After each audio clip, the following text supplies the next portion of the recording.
Oh, what the fuck it do? You know what I'm talking about? Snacks on Sports. I'm back with another one, man. Y'all already see what time it is. My fault, I forgot to get my little light going.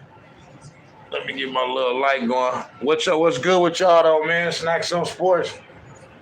I'm back with another one, man. Y'all see what the title is? You already know what that mean, man. Yeah, man, you see what the title is. Somebody about to get gold in on. Somebody about to get gold the fuck in on, big dog. You already know what the fuck going on and what time it is. So, um, yeah, right here, this one right here should be an interesting, you know what I mean, funny little episode. You know what I'm saying? So, Kevin Durant, KD, you know what I'm saying, or Katie, as I like to call him. Fun little topic, man. So KD this week or this past week, you know what I'm saying? I guess he's wondering, you know, why he not in the GOAT debate. You know what I'm saying? I guess. And that's just some weird ass shit. But you know, I can understand the delusion. You know what I'm saying? But this is what Kevin Durant said. Kevin Durant said, because I went to the Warriors, why shouldn't I be in that? He's asking, like, is it because I went to the Warriors? Why shouldn't I be in that conversation? That's the question you should ask. Why not? What haven't I done? You know what I'm saying? He's asking what hasn't he done? You know what I'm saying? To be in the GOAT conversation, right? And it's like, bro, you're not in the GOAT conversation, KD. You know you're not in the GOAT conversation, dog. You know what I'm saying? When you came to Golden State, after having them down 3-1, you know what I mean, in the Western Conference Finals, and couldn't get the job done, and then went and joined them. Like I said, after they went 73-9, the most wins in a single season in NBA history, and after they had won the championship the year before that. You know what I'm saying? And you went and joined them. And as Warrior fans, you know what I'm saying? I wasn't mad about it.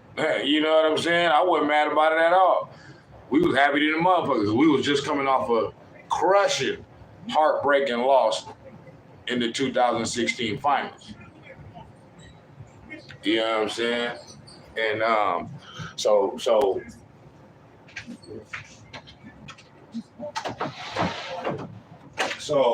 that kind of made it cool. That made it all right. That made because it happened like 2 weeks. It happened on July 4th, 2016, which was like 2 weeks after the loss. So it made it kind of like it made us forget about that loss, that finals loss, really quick, because we knew going forward. Now we getting ready to win a couple championships, 2, 3, 4. You know what I mean? 5, 6, 7, not 5, not 6, not 7. You know what I'm saying? But nah, man, it's like Kevin Durant, bro. You know you're not in the GOAT conversation, bro. You know what I'm saying? Those two championship rings that Kevin Durant won with the Golden State Warriors has to be two of them for him himself. Not for Steph, Clay, and Dre, you know what I'm saying, and Steve Kerr, but for Kevin Durant. Them got to be two of the most hollow rings and two of the most not worth shit ass rings that any superstar could have ever won. Like, bro, I've always said the Golden State Warriors could have brought somebody onto the team of lesser caliber than Kevin Durant, and they more than likely would have still won the championship the next year. Like, the Warriors didn't need Kevin Durant to win the championship. And all you go, oh, well, he was the Finals MVP. He was the Finals MVP. He was the Finals MVP because, for one, he shouldn't have won in 18, and Steph should have won that one. But he was the Finals MVP because teams geared their defenses to stop Steph Curry, regardless of if Kevin Durant was on the team. Go back and go look it up. Go. Ty Lue said it. Ty Lue said, hey, Kevin Durant, one of the greatest ever. Hey, bucket getter, you know what I mean? All that. You know what I mean? One of the greatest scorers of all time. All that. But when we're trying to stop the Golden State Warriors and beat the Golden State Warriors, we're gearing our defense towards Steph Curry. You know what I'm saying? He's the engine. And so what that does is that leaves Kevin Durant on the other side of the court, you know what I mean, one-on-one or whatever, you know what I mean, to where, I mean, you damn near should get the Finals MVP. My nigga, all you got to do, like, what I'm saying is playing with Steph and Clay and Draymond Green, for that matter, made it extremely easy for Kevin Durant. All he had to do was get buckets. He had to worry about doing nothing else. You know what I'm saying? So the Finals MVPs and all that is a little overrated, bro. As far as he won the Finals MVP, so he was the best player on the team. To me, this is just my opinion. I know everybody, he won the Finals. To me, Kevin Durant was never the best player when he was over here. Steph Curry was always the best player, bro. Always. And there was already proof before, because they won a championship before Kevin Durant came. So that was proof in itself. But it got further proven when they won a championship after Kevin Durant. You know what I'm saying? And he finally got that elusive, and Steph Curry finally won that elusive Finals MVP that never was really a thing when I was growing up watching basketball, and even as an adult. Like, it was never a thing to, like, the Finals MVP, who won the Finals MVP was never like a thing. That was never like a big deal type shit until Kevin Durant came to the Warriors, and then all of a sudden, until Kevin Durant came to the Warriors, and also when Steph Curry didn't win the 2015 Finals MVP.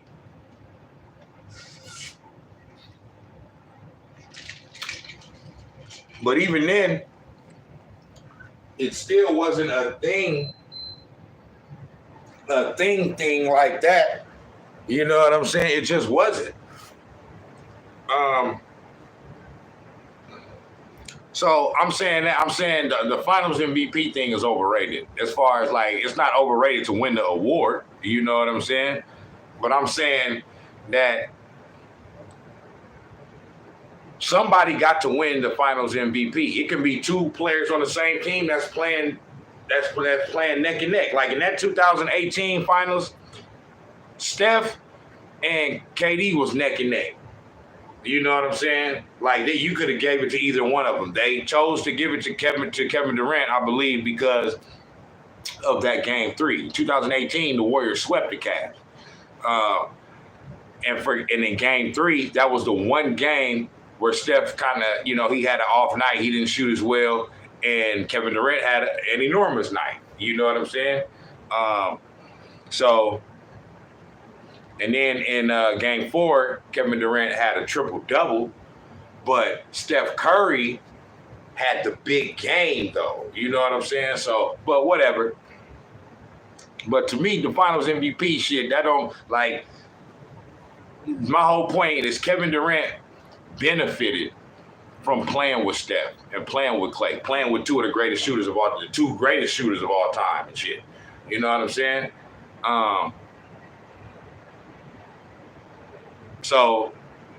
Or one of the greatest shooters of all time, or the greatest shooters of all time, and another top 5 shooter. You know what I mean? Or some people might say Clay is the second greatest shooter of all time. Some might say he's the first. Most people say Steph is the greatest. But I always want to give love and respect to Larry Bird and Reggie Miller and shit like that. But yeah, man, this man asking what has he not done? What you haven't done, Kevin Durant, is you've never led a team to a championship. You never did that. You never led no team to a championship like Steph Curry. You know what I'm saying?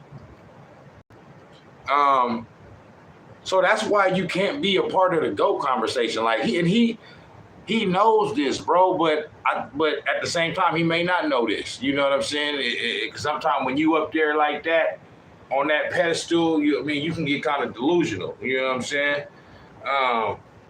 And you can kind of get away from like reality. You know what I'm saying? Because of your lifestyle, and you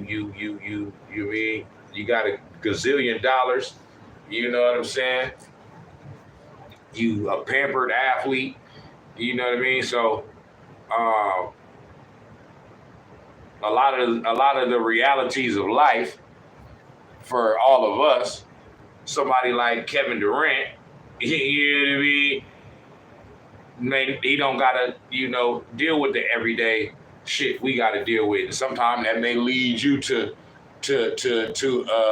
being out of touch with reality, so to speak. You know what I'm saying?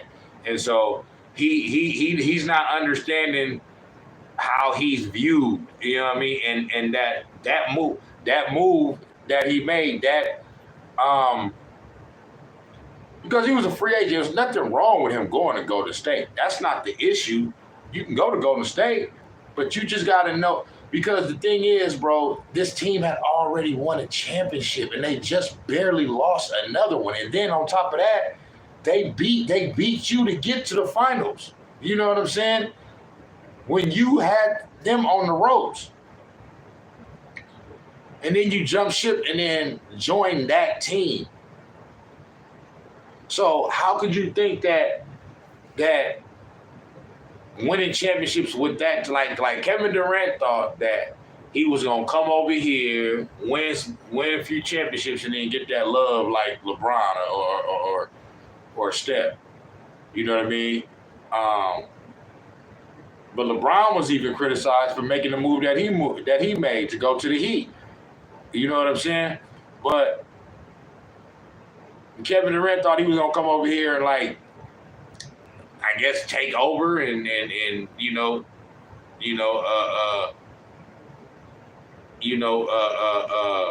what's the word?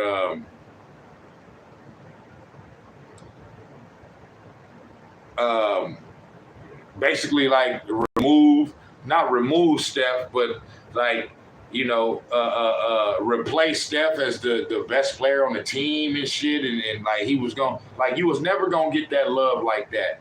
Steph is homegrown, and he got it out the mud and brought us a championship, bro. Brought the Golden State Warriors a championship, something that nobody ever thought that was gonna happen.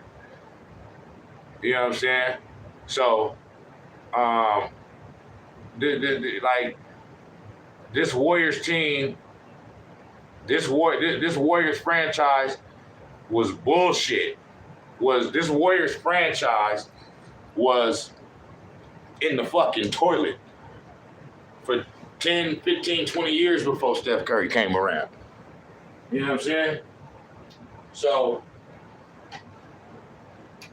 Steph is going to forever and always be that dude, be that number one dude, you know what I mean, here in Golden State. And so for Kevin Durant, he thought that he was going to just come over here and get to, get some easy championships, and then everybody gonna be like, all right, Kevin Durant, now you wanted to, you in that conversation or whatever. But nah, it don't work like that because of the road that you took to get your championships, my brother. You know what I mean? Them was two of the weakest, easiest championships that any superstar could have ever won, dog. Like, straight up. Like, you ain't had to do nothing to get them, bro. That was easy. And then and then once you left us and went to Brooklyn, you thought you was leaving us for dead, bitch. So nappy-headed ass. You thought you was leaving us for dead, and it was over for us. You know what I'm saying? But it wasn't. We won another championship, and the team that we beat swept your ass out of the playoffs that same year. And had your ass looking like you forgot how to play basketball. So,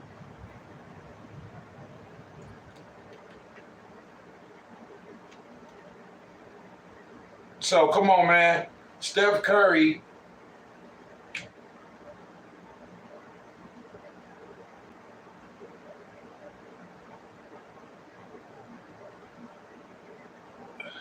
my bad, y'all. I'm sitting here watching this Warriors Kings game. You know what I'm saying? And so that's distracted me a little bit. But nah, man, this right here is some funny shit. You know what I'm saying? The fact that this man really thinks that he should be in the GOAT conversation. Like, you can never be in the GOAT conversation. Not you can never be, but you gotta lead a team to a championship, bro. You know what I'm saying? We understand you one of the illest scorers of all time and all that shit, but you gotta lead a team to a championship.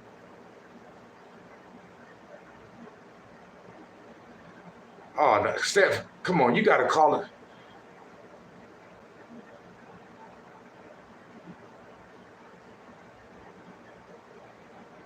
Oh my gosh, bro. Why this nigga didn't call a fucking timeout? I don't get it. I'm sitting there watching this Warriors game, bro. They down by 1 point. Got the ball with a chance to, like, what? This nigga dribbled the ball through his fucking legs, bro. Like,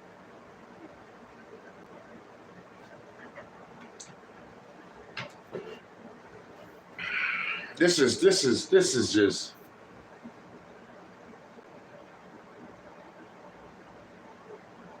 Like, this is ridiculous, bro. I don't understand why Steve Kerr didn't call a timeout, dog. Like, I don't understand. Like, this has happened many times before, dude. To where they down 1 or 2 points and get the rebound, and you can either call it. Now, first, before I say that, I'm getting off track a little bit, but before I say that, let me say that I don't know if the Warriors had any timeouts. But if they had a timeout and Steve Kerr didn't use it, I just don't understand that. Like, even me, myself, as a fan, I've seen the Golden State Warriors in this situation many times before. I'm not saying they've never succeeded in that situation, but, dude, you must call a timeout, bro, and draw up a play. You have to do that. Like, I've seen the Warriors in this situation. They're not going to, most of the time, this is what happens. They don't get a shot off. You know what I'm saying? He playing Corey Joseph more than him. Yeah, you know how Steve Kerr is, man. Steve Kerr, he Corey Joseph is like that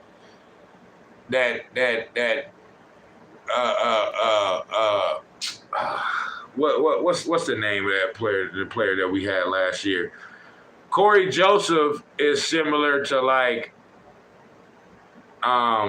Steve Kerr likes that kind of player. You know what I'm saying? Like, he feels like he's well, for one, okay, I'll tell you one reason why Steve Kerr would answer that question by saying, Corey Joseph is playing because he's the backup to Chris Paul. And so since Chris Paul is hurt, then Corey Joseph is getting those minutes right now. And Steve Kerr trusts him because he don't turn the ball over a lot and all that. But my thing is, man, Steve Kerr should have called a timeout. Call a timeout, draw up a play, man, to try to get a good shot. Don't let these fools get the rebound and then try to figure it out on their own. They're not good at that. They just not good at that. I've seen it over and over again, many times, many games over the years. The Warriors are not good at that scramble. Okay, we down by one. It's 15 seconds left. We just got the rebound. Coach ain't called a timeout. All right, come on down. Come on, y'all. We going. They're not good. We finna get a shot. They're not good at that. You got to call a timeout. You just got to do it. But I got distracted because I was watching that, and these motherfuckers just lost, and they should have fucking won. Yeah, that small ball shit is dead. Yeah, and I mean the pre-KD Warriors formula was small ball too, but I see what you're saying as far as like, because it was small ball, but we did have Bogut, we did have Spates and shit. There was some big. So I see what you're saying, but no, the small ball era that's done, like that's over. You know what I'm saying? Like that's I 100% agree about that. I'm not saying it's dead. It is over as far as like they can't ever like use it at all anymore going forward. But as far as like using it as like a part of our death lineup and all that shit, man, all that shit is done. That death lineup shit and that yeah, like you said, that small ball shit, that shit is done. That shit is done. But anyway, let me get off that because you know what I mean. I'll go on another tangent and talking about that shit because you know what I mean. They should have another game that I'm not gonna say they should have won, but it's another game that they could have won that they didn't because of no execution down the stretch. And that's what it's been for the Warriors this whole year. In all of these clutch games, all of these close games where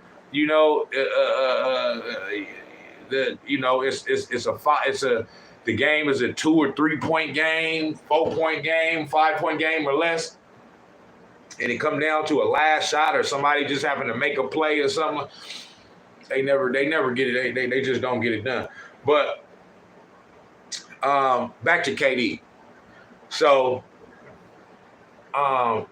it's just crazy that KD. I understand, KD feeling as if,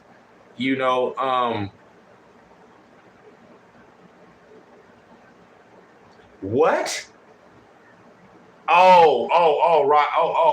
Falcons. The Atlanta Falcons had just they hired Raheem Morris as their head coach. That's crazy. I thought they were gonna hire Bill Belichick. All right. Anyway, it's just crazy that this man think that he should be in a GOAT conversation. But it's nothing wrong with feeling yourself like you supposed like I'm the greatest. I'm the best. I'm the you know what I mean. But come on, man. This man know he ain't in the. He knows he ain't in the GOAT conversation. You know what I'm saying? How can you be in the GOAT conversation with 2 easy-ass, hollow-ass championships and 1 league MVP? You know what I'm saying? Like, Kevin Durant, you're not even top 10, bro. So how you in the GOAT conversation, buddy? You know what I'm saying? Like, you ran from the grind, bro. You know what I'm saying? You ran from the grind and and jumped on a bandwagon. Like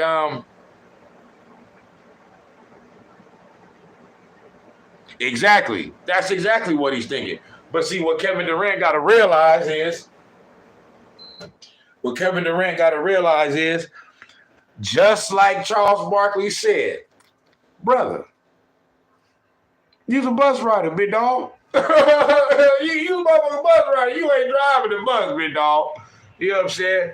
You a bus rider. It ain't nothing wrong with that. That's just what you is. That's the decision that you made. Kevin Durant got to understand the decision that he made to come to Golden State. Although Warriors fans, we loved it, and he was allowed to do it. He was a free agent. He got to understand.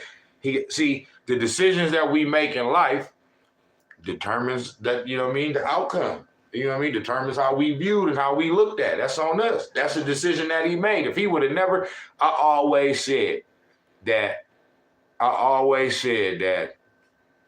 if KD would have just stayed in OKC, okay, because that's where I think he should have just stayed in OKC, bro. He would have just stayed in OKC. You know what I'm saying? He would have got more of the love that he's looking for. But yeah, he was trying to one up LeBron and thinking that, oh yeah, I'm gonna go join a super team when we weren't a super team. Okay, now when he joined the team, then we became a super team. But Steph Curry was drafted, Klay Thompson was drafted, Draymond Green was drafted. You know what I'm saying? So, and none of those players were expected to be what they turned out to be in their career. So that was no super team. Now, if you want to say they grew into it, they turned themselves into a super team because of, you know, they turned themselves into Hall of Fame players and won championships and all that. Okay, but that's that. The Warriors were not a super team. You know what I'm saying? Going into the 2014-2015 season, the year that they won their first championship, well, nobody's saying that's a super team. You know what I'm saying? So, but you a bus rider, dog. It's cool, bro. It's cool, big dog. You know what I'm saying? Be a bus rider, man. That's what you is. You a bus rider, KD.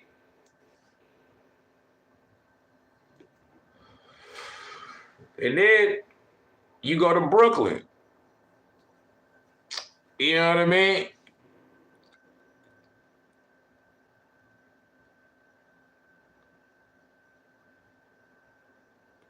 KD should have never. That's the reason why he left.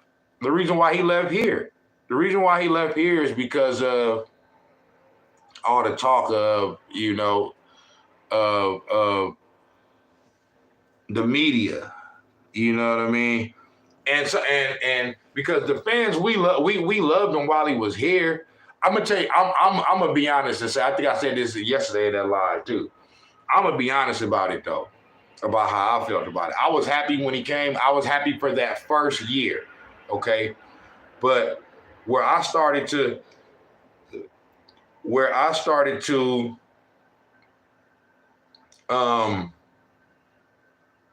like kind of like where I was over Kevin Durant is when he first.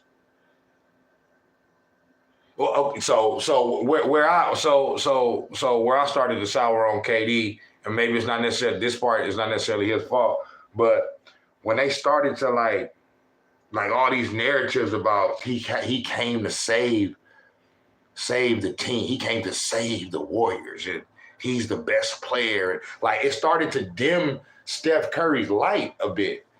And then we seen, as soon as KD left, then you seen Steph Curry's his game go back up to that, because before Kevin Durant came, bro, we was getting them special Steph Curry performances, it seems like every night. And when Kevin Durant came, we still got some of those performances, but he had to You know what I mean? He had to spread the love, so to speak, and let KD get his. Clay wasn't tripping off nothing. Clay is like, nah, I'm not spreading the love off nothing. Not that he wasn't spreading love. He's like, man, I'm not, hey. Clay like, I'm gonna get my shots. You know what I'm saying? So, but Steph had to, you know what I mean? Like he had to kind of like take a step back, so to speak. I mean, everybody had to take a step. Even KD had to take a little bit of a step back. You know what I'm saying? But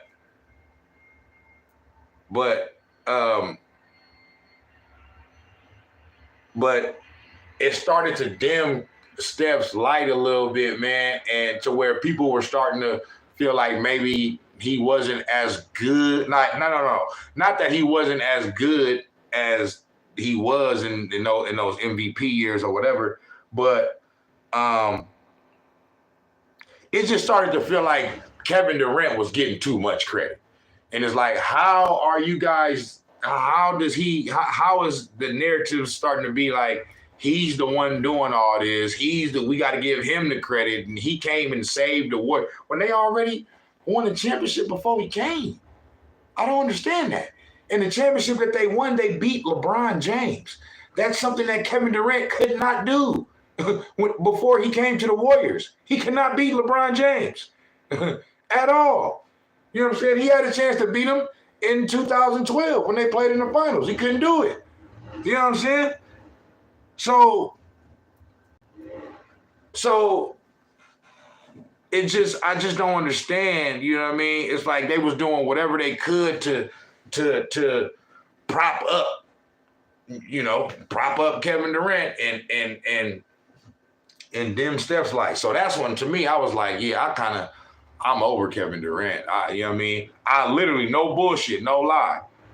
I wasn't like tripping that he was still here. You know what I mean? But after that first year, I wanted him gone. Not to the point to where it's like, man, I can't believe here, man. I wasn't not like that, but I wouldn't have been sad to see him go at all, because I knew Steph was still who he was, but we wasn't getting that same Steph because he was here. And then now the narrative was being changed as if like he came over here, and I could see it'd be one thing if the Warriors kept getting close to a championship, couldn't get over the hump, and then we got KD, and then we started winning championships once we got KD.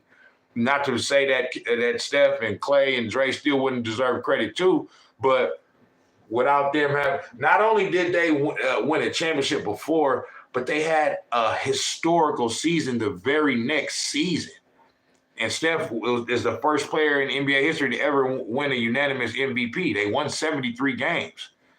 Like, they lost single-digit games, bro. You know what I'm saying? And they barely lost the finals. Motherfuckers act like they lost in the first round or something, or like they got blew out in the final, got swept in the finals. They barely lost.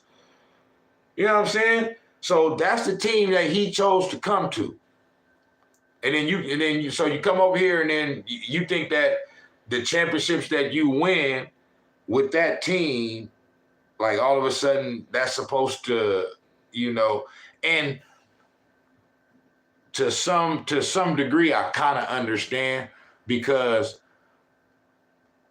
it's all the players here is that, hey, it's all about championship. If you don't win a championship, you're a bum ass nigga type shit. You know what I'm saying?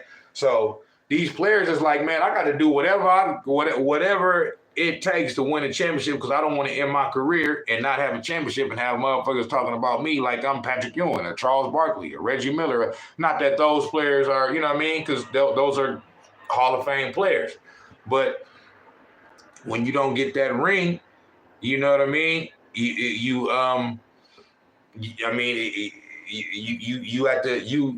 got this level right here, you know what I mean? And then if you don't get that ring and you're still a great all-time player, then you at that next level. You can't be at the table with everybody that won a ring. But you gotta earn it the right way, or not necessarily earn it the right way, because I don't want to make it seem like he didn't earn it the right way, because it was legal what he did. You know, he was a free agent. He chose to go to another team. So there was nothing wrong with that.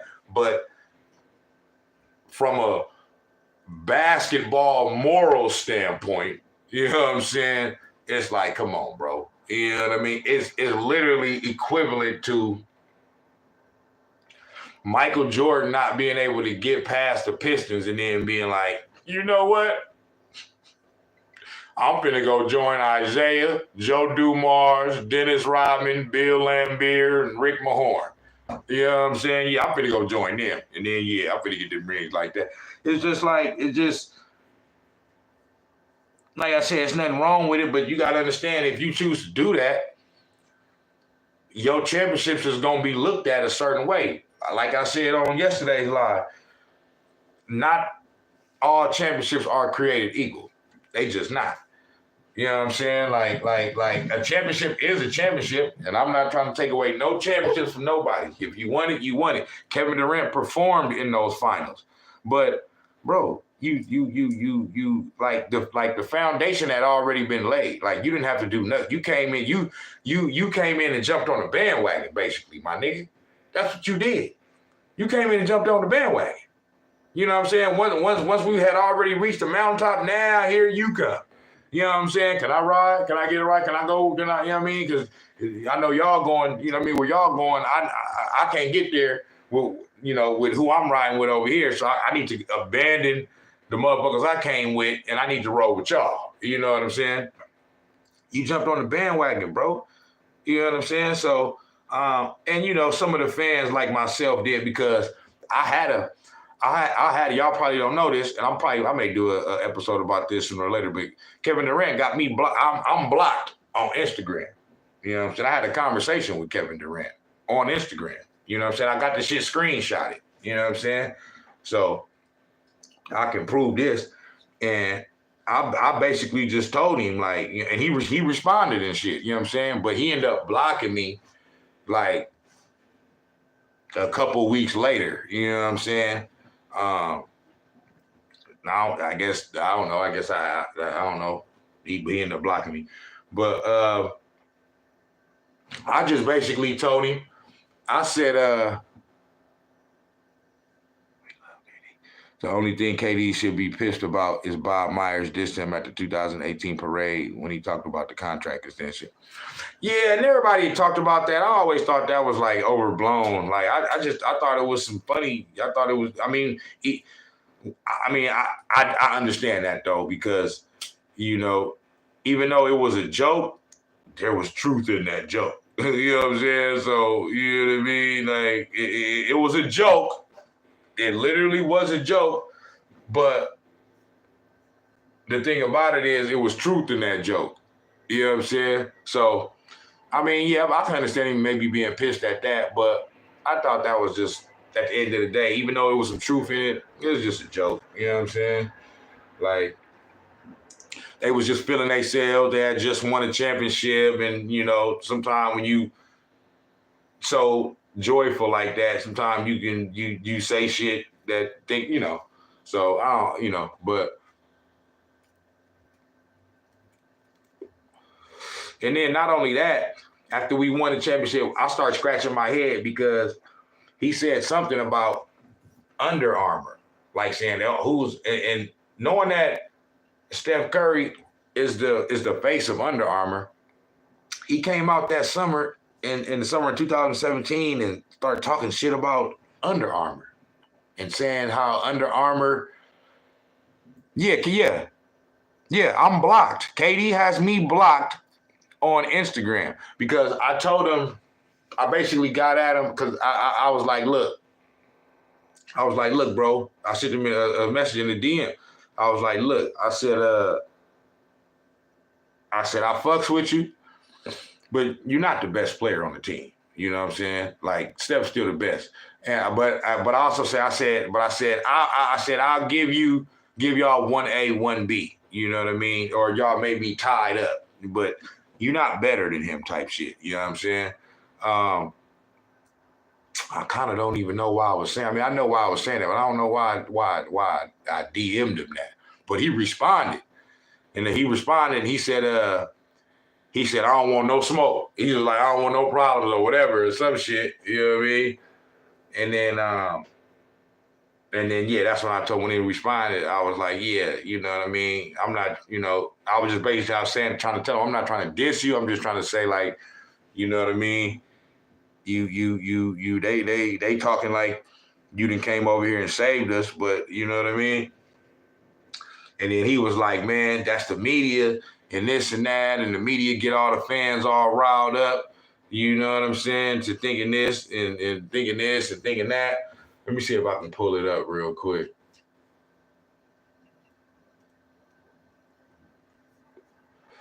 Pull up the, let me see, H-I-J-K.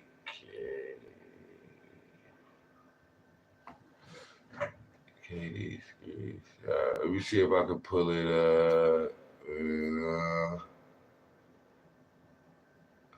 Donnie. I got it somewhere, man. I got the screenshots, I believe, in my phone. But I'm trying to just see if I can pull it up real quick. Yeah, this man got me blocked, dog. You know what I'm saying? And there's this thing I've been like, oh, you's a bitch ass nigga, man. But yeah, the summer of 2017, he came out and dissed Under Armour. Like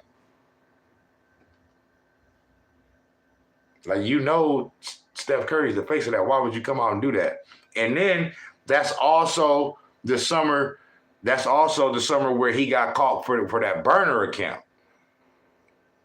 So what that told me was, I'm like, huh. That right there told me, okay, he's not comfortable he's not secure in his own skin and that move and the move that he made to come over here and win in that championship. He's just not. Because why would you be hiding behind a fake account, acting like you're not you, talking shit about Russell Westbrook and the coach? Who was the coach at that time? I think was it Scotty Brooks, or was it I think Scott Brooks was gone at that time. It was the other motherfucker that came from Florida. The coach that came from coaching the Florida Gators. Bill something. He's the coach of the Chicago Bulls right now, if I'm not mistaken. Billy Donovan. You know what I'm saying? Yeah, he was talking shit about Billy Donovan. You know, I mean, and when I say talking shit, he wasn't like talking shit saying, like, this nigga's a horrible coach and stuff. But he was basically, saying, he was talking shit. You know what I mean? Basically, saying that that he deserved better type shit. You know what I mean? But acting like it wasn't him. Trying to defend, you know what I'm saying? Trying to defend himself, pretending like he's somebody else. You know what I'm saying? So what that tells me, you're not secure in the move you made, bro. You know what I'm saying? Because I'd have been like, man, hey, yeah, I came to Golden State. You said you wanted to win a championship. You won a championship. What's the problem? But he knew he was still feeling that the vibe that everybody was like, yeah, you won the championship, nigga. But you know what I'm saying? That was the easiest championship. Anybody could have went over there and won that championship. You know what I'm saying? So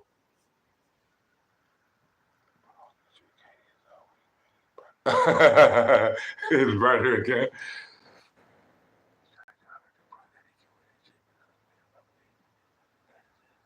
Yeah.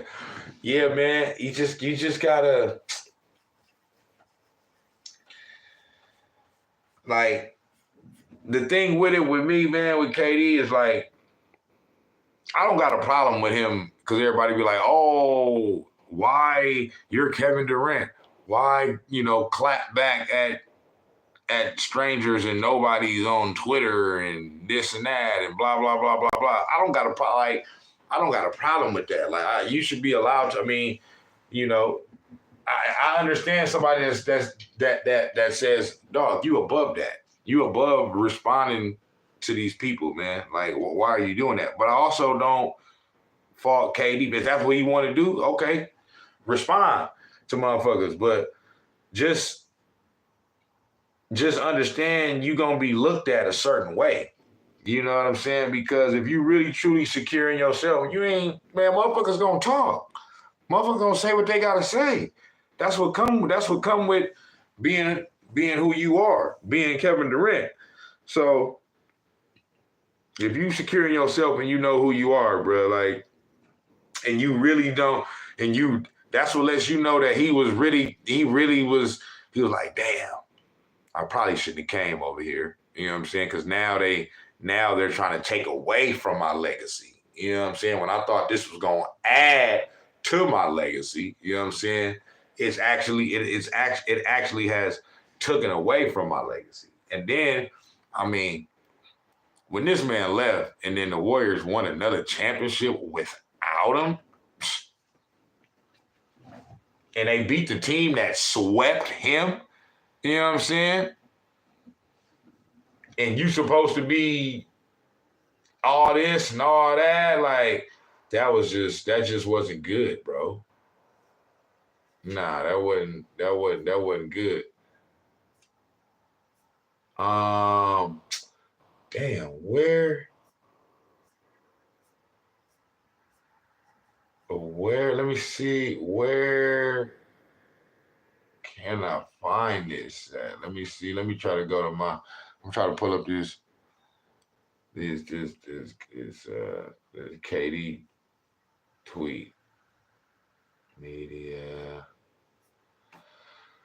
Oh man.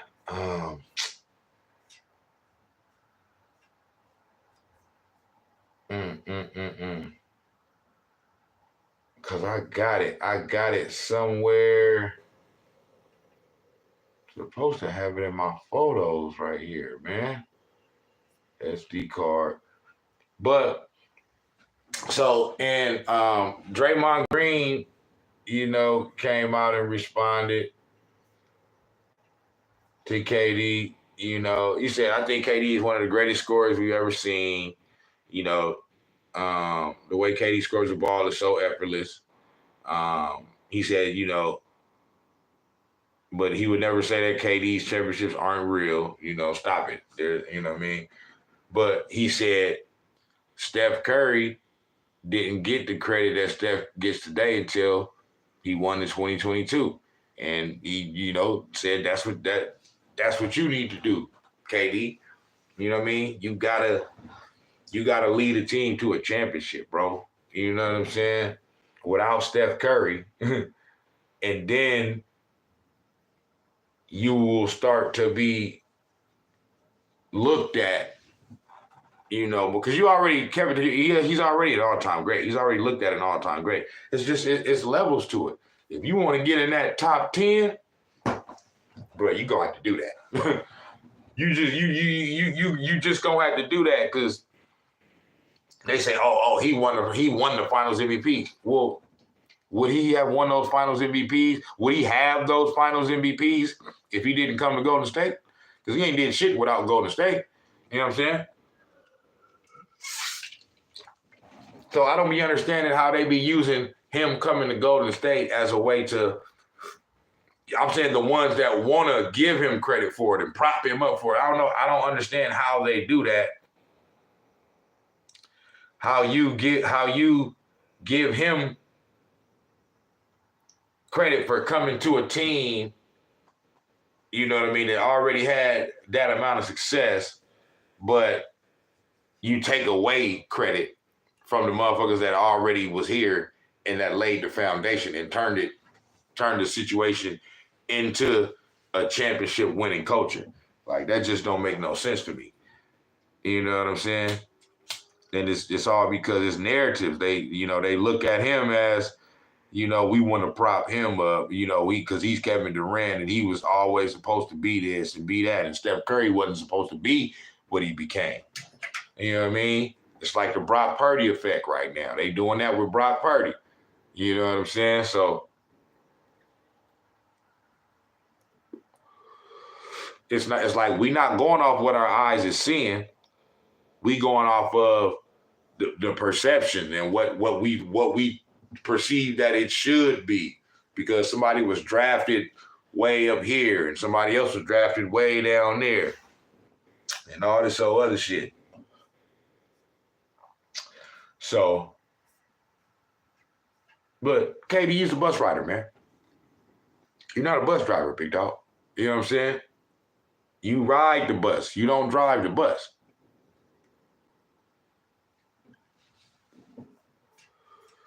That's the whole thing about it.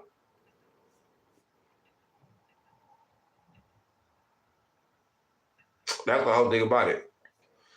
You know what I'm saying? Let me, before I get off this live, man. Let me see.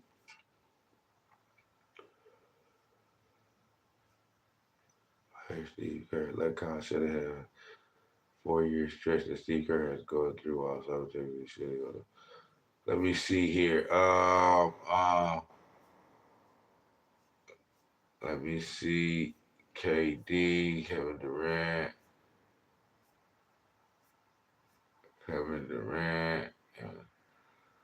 In 2016, Harrison. Even before he came to Golden State, he even got sick of being second, especially in the MVP. Yeah, the second place argument was the beginning of the end. Yeah, he was always coming up runner-up to LeBron with everything. You know what I'm saying? He was always coming up second to LeBron.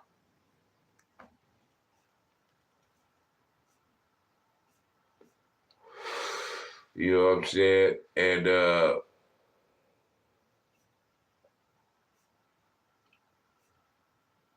Durant.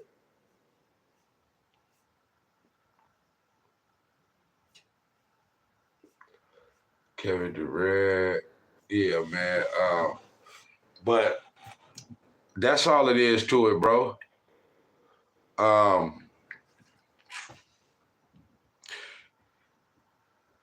It's not. It's. Let me see.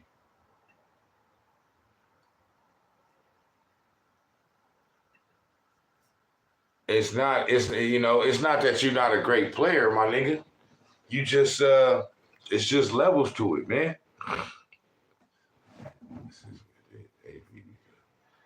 You know what I'm saying? Kevin Durant, GOAT.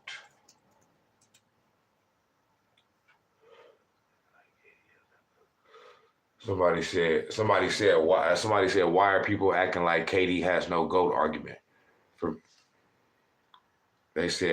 Somebody said for me it's LeBron. But that right there let me know you need to stop fucking talking.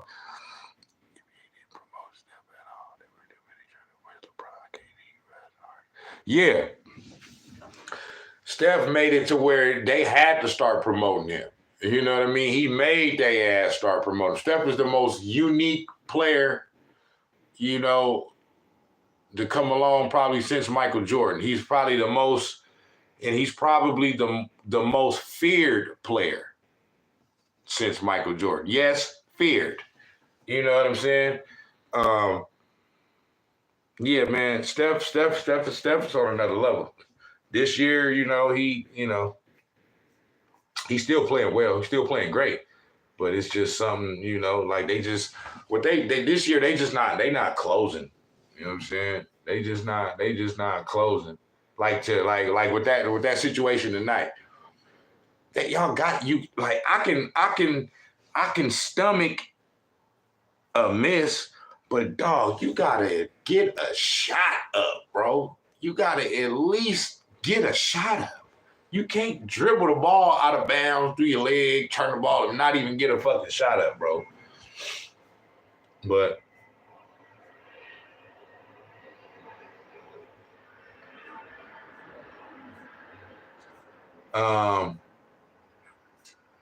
before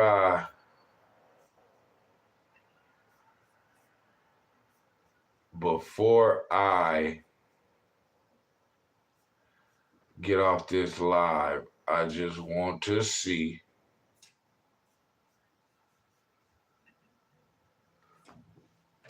what a few people have said about this. Let me see. Kevin Durant. Go. Draymond plays. Why? Perk says hell no. Perk, I don't listen to Perk, but let me at least hear what he's saying on this. I don't listen to Perk, big hubba bubba. I'm Kendrick Perkins, and I play basketball in the, you know what I mean, like Kendrick Perkins. He qualified. I think a lot of people are questioning.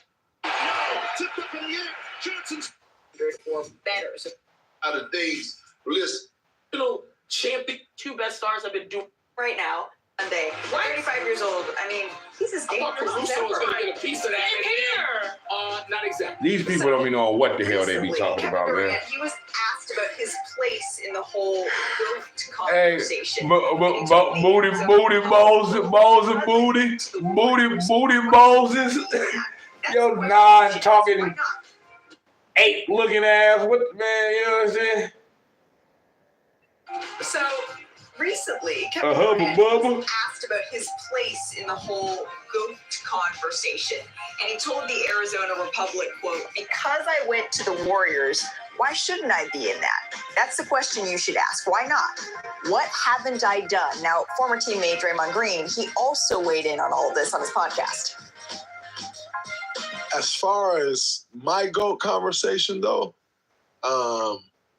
I think KD is one of the greatest scorers we've ever seen. But people always say KD's the greatest scorer of all time. Like, you can make that argument. Like, the way KD scored the ball is so effortless. Okay, this is the reason why I wanted to do this, because I just, man, before I be doing some of these lives, you know what I mean? It probably could be the weed too, but before I be doing some of these lives, when I first started doing Snax on Sportz, you feel me? I would come like a little bit more prepared as far as like write points down and I wanted to talk about and shit. But after a while, I just start freestyling. You know what I'm saying? And sometimes I put it in my head, certain things that I want to say, certain points that I want to make. You know what I'm saying? But sometimes I forget. And so I knew it was a few other things I wanted to address, but Kendrick Perkins also did that light skin with green eyes since 2000.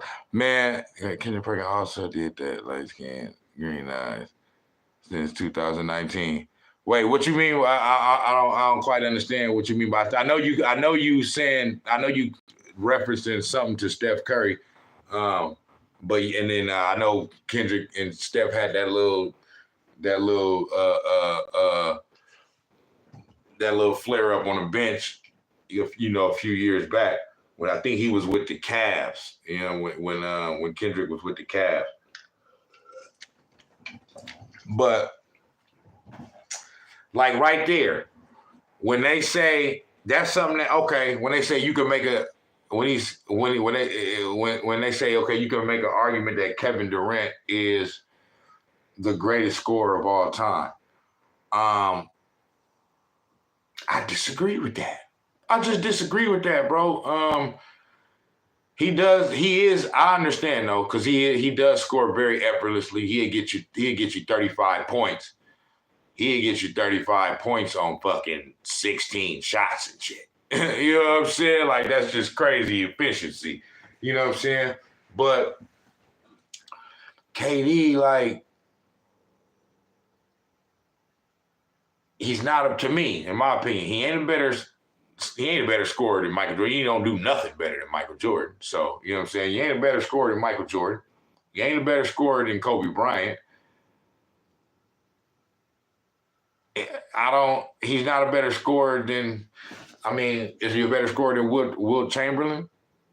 You know what I mean? I know Wilt Chamberlain got all the gargantuous, you know, numbers as far as like records with points and all that. But what I've been starting to realize about Wilt Chamberlain as I've been, just because the only thing I only heard about Will Chamberlain growing up and just through, you know what I mean, hearing about him is like I said, all the numbers and the 100 points and all that. But he had some 8-pointers in there and some 9 and 10 pointers in there, you know, at sometimes. Kendrick been dissing the Warriors dating back to the game when Draymond did that cheerleader dance. Draymond did the cheerleader dance? I don't remember that one. I probably remember it, I just forgot. But nah, Kendrick been hating. Kendrick is another bronze sexual. He's another paid off media member, you know what I'm saying, by LeBron James to prop LeCap up as the GOAT.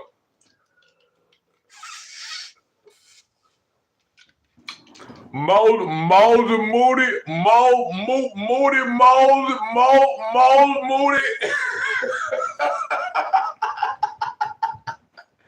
Shut your second grade reading level ass up, motherfucker.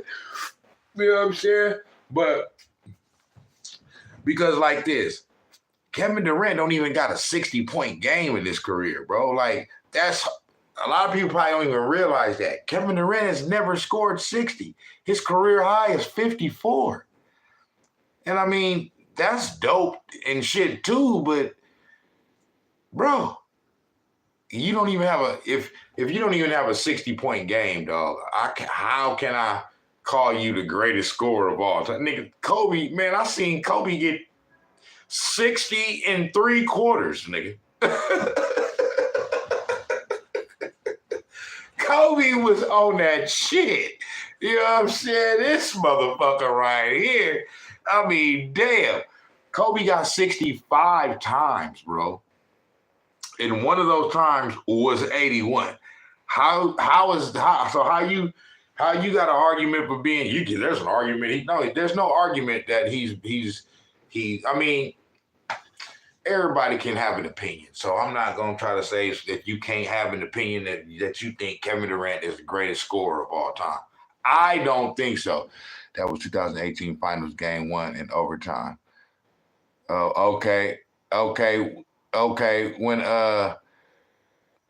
you talking about it was Game 1 in overtime when Kendrick and Steph had that little dust up, or when Draymond did the dance?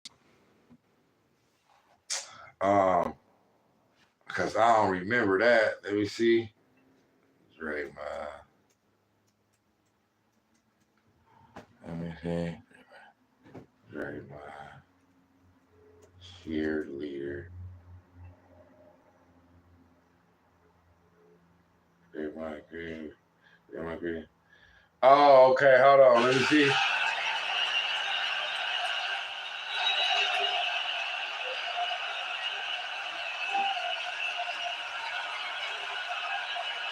Draymond Green, 13 points, 11 rebounds.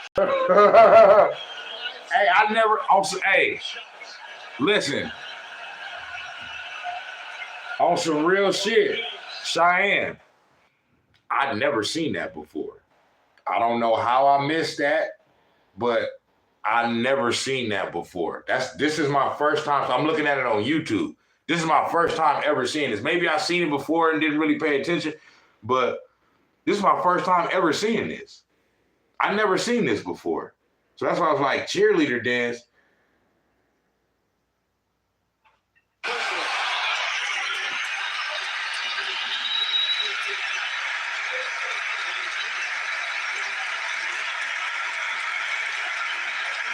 Draymond Green, 13 points, 11 rebounds, 8 assists, 5 steals, and 3 block shots. He said, boy, you over there cheerleading, boy. Shut your ass up. Yeah, no, that's my very first time ever seeing that, bro. I'd never seen that before. You know what I'm saying? But yeah, man. Nah, man. So, but KD, as far as does he have a case for being the greatest scorer of all time?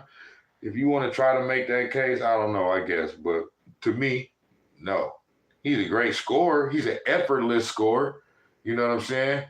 I guess, do I think he can get 60 if he wanted to? I believe he can get 60 if he wanted to. So we had some performances from premier big men around the league last night. So why don't we go coast to... He ain't did it, though. So, he's as good as he's ever. You should ask, why not? Greatest scorers we've ever seen. I think KD is one of the greatest scorers we've ever seen. But people always say KD is the greatest scorer of all time. Like, you can make that argument. Like, the way KD scored the ball. So yeah, he said people always say he's the greatest scorer of all time. I just don't agree with that, bro. You ain't like to me, Michael Jordan is the greatest scorer of all time. There's no greater scorer than him. Like, I don't know what the fuck, you know what I mean? Like, how can you put anybody above Michael Jordan? I don't get that. You know what I'm saying? But even though, Michael Jordan's career high is 69, you know what I'm saying? So it's many players that scored, especially nowadays. These motherfuckers scoring 70 left and right and shit. You know what I'm saying? But so it's many players that have a higher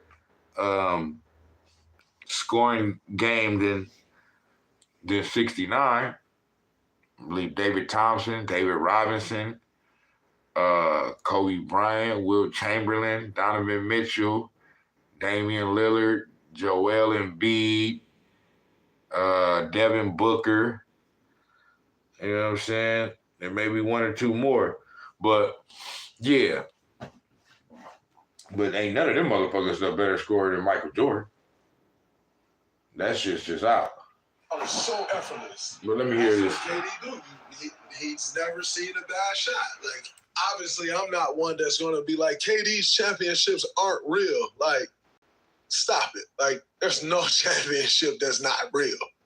Okay, so to Draymond's point, Kevin Durant is fourth all-time in points per game, and yet, when it comes to the GOAT conversation, he's generally not talked about, certainly not like LeBron, certainly not like Michael, but not even like Steph Curry. Where do you fall? Should he be included? You can include him in the conversation. I'm not going to put him at the top of it. Perk and I talk about something every day. I don't want to hear Will Vaughn. Bill Russell. Above that, I don't want to hear Will Vaughn. Writing that thing out, it was great when Jordan got there. He was a kid who joined Michael. He in argument ain't flying. So Perk, see, I'm listening to you, Perk. I'm listening to you, bro. That's a smart, persuasive discussion. And Kevin Durant is an all-timer. The all-timer? No. Go ahead, Perk. And my answer to the question, should he be in the GOAT debate, is hell no, right? Now, is Kevin Durant, in my eyes, the best scorer to ever touch the damn basketball? Yes. And I think, me and Will Boy talk about this all the time. See, all that is cover up. He know he finna say some shit, talking shit about him, like when he, not talking shit, but when he say hell no. So he feel like he gotta say something positive too. So then he says he's the greatest scorer. Well, let me see. Did he say he's the greatest scorer of all time, or did he say the greatest scorer he's ever seen? If he said he's the greatest scorer he ever seen, I can't argue that because he talking about him. 30 a night matters, or but efficiency, but it matters, or because not only putting up 30 a night, and I think me and Will Boy talk about this all the time. It's between him and Mike, because not only as Kevin Durant, in my eyes, the best scorer to ever touch the damn basketball. Okay. Yes. And I think, Okay, he said in his eyes, he's the greatest to ever score the basketball. But he said he did say it's between him and Michael Jordan. But as far as score, if we talking about basketball GOAT, no, Kevin Durant should not be in no damn GOAT conversation. But if we're talking about scoring GOAT, I could consider that. I could consider that if we're just talking about just scoring. You know what I'm saying? I wouldn't put him above Mike as a scorer, and I wouldn't put him above Kobe as a scorer. But there's a possible argument over Wilt Chamberlain, even though Wilt got all those records. You know what I'm saying? There's an argument against just because Wilt has some of those games that they don't talk about, the 8-point games, 9-point game, 10-point, like, you know what I mean? Like, how you scoring, and it ain't to, rest in peace, Wilt Chamberlain, you know what I'm saying, one of the greatest of all time, but however tall he was, 7'1", 7'2", playing against motherfuckers that's 6'5" and 6'6" and shit, you know what I mean, or less, and your ass only scoring 8 points, big dog. You know what I'm saying? I don't. You supposed to dominate that, bruh. On everything, you know what I'm saying? But Wilt Chamberlain, he might be able to have an argument against that. Other great scorers like who else? Who else is some great scorers and shit? You know what I'm saying? Give me some names, bro. Man, Will Boy talk about this all the time. It's between him and Mike because not only putting up 30 a night matters.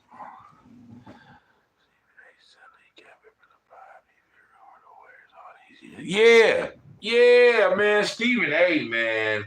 Stephen A. Listen, man. Stephen A is the most flip-flopping, double-talking motherfucker that's saying one thing and saying something. He'll say one thing and then say that he's saying the same thing that's the opposite. Like, I was watching First Take the other day, and he said, this motherfucker right here, this motherfucker Stephen A, man, that shit is wild. He basically was saying, like it's just he double talks. You know what I mean? I can't remember the exact topic that they was talking about, but he said something. Then they called him out on it on the show. And then he was trying to say, no, that's not what I meant. What I mean is, like, he's trying to, no, we heard what you said, bro. But now you're going to try to, but okay, one example is the whole Steph Curry situation with the whole Draymond Green situation when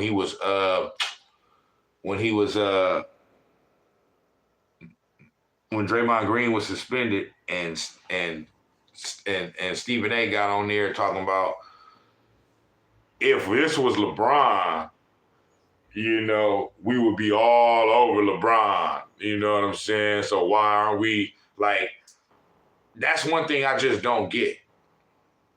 Like, I understand you can be a leader of a team and this and that, and, people follow your lead as, like, on the team. But these is all grown-ass motherfucking men, bro. Like you can't expect for, he's talking about, like, well, if this was LeBron, like LeBron got to, like, he's somebody's daddy or some shit, or like Steph Curry, like what can Steph Curry say to Draymond Green? Like they are, like, you think he ain't said, like, listen, like, hey, yo, bro, we need you out there. You know what I mean? Like, that's like he can't go up to Draymond Green and be like, hey, bitch ass nigga, you know what I'm saying? You need to be on the motherfucking court for us. All that bitch ass shit you doing, boy. I'm the leader of this motherfucking team. You need to listen to what the fuck I say, type shit. Or else your motherfucking ass is out of here, bitch. That's not how it works, bro. Like, that's not. So Stephen A sitting up there trying to say all of a sudden, oh, Steph Curry, what type of leader is he? He needs to step up and this and that and blah, blah, blah, blah. And so Steve Kerr, without saying any names, responded to that by saying, okay, so that's what we're doing now. That's what we're doing. We're going to criticize Steph Curry. one of the greatest leaders. You know what I mean? One of the greatest lead by example leaders in fucking sports history and shit. You know what I mean? Like, come on now. And then Stephen A want to go back on his show the next day and want to go at Steve Kerr and act like Steve Kerr is trying to twist his words. Steve Kerr wasn't trying to twist your words. You were calling Steph Curry out for not being a good leader in a Draymond Green situation. Like, there's something that he can do to get Draymond Green to stop slapping niggas in the face and going upside niggas' heads and shit. Like, he can't. There's nothing Steph Curry can do, bro. He's just a player, just like Draymond Green is the player, dog. Like, like that's fantasy land, fantasy world type shit. You know what I'm saying? Steph Curry is not Draymond Green's daddy. You feel me? So he cannot, he can, talk to him and you know what I mean? But no, we all grown men, bro. Like, you know what I'm saying? So Stephen A gonna try to sit up there and say Steve Kerr twisted his words and said he said something that he didn't say. Because I didn't say that Stephen Curry is not a good leader. What I said was, if this were LeBron James, what the fuck do LeBron James got to do with this shit? Like, you niggas just be, what the fuck? Like, you're wrong, bro. Stephen A. ego is out of fucking control now. That shit is just, I like still watching him. He's entertaining. You know what I'm saying? Like, but sometimes some of that shit, like, just like this morning, this nigga Stephen A gonna sit up there and say, he gonna try to make it seem like he was the one that told the Chargers they need to sign Jim Harbaugh because of what he said to whoever he was talking to in the Chargers organization 2 or 3 months ago. He said, y'all better hire Jim Harbaugh. So like he try to make it like he was the liaison, you know what I mean, to get Jim Harbaugh. Man, ain't nobody listening to you, boy. What the fuck you talking about? You know what I'm saying? So Stephen A ego's out of fucking control. You know what I mean? He always got to mention how they the number one show and all that other shit. And then another thing too with Stephen A is when he went at Jason Whitlock. When he went at Jason Whitlock, all that was coming off the Cat Williams thing with Shannon Sharp. So what he was trying to do is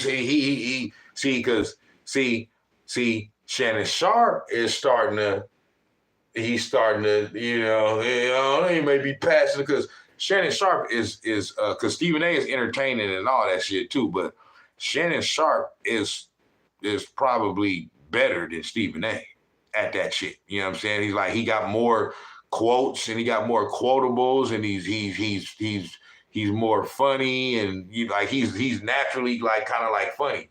Like Stephen A be trying to be funny sometimes, but he ain't like naturally funny. But he went at Jason Whitlock because he said, oh, that's how I got to do it. Okay, I got to stir up a little controversy. I can do that. So let me go at Jason Whitlock. Then I'm gonna go viral too. That's all that was about. You know what I'm saying? Because he talking about this whole time, I've never said anything. So you never said nothing about Jason Whitlock all of these years. Then all of a sudden, now one of your co-host partners with your show do an interview with Cat Williams that's controversial and that shit go viral. And all of a sudden, now you got something to say about Jason Whitlock all of a sudden. Man, you ain't fooling me. I see what you're trying to do. And I'm not the only one that's what I was thinking. And then I heard other people say the same thing. I heard Charlamagne the God say that. You know what I'm saying?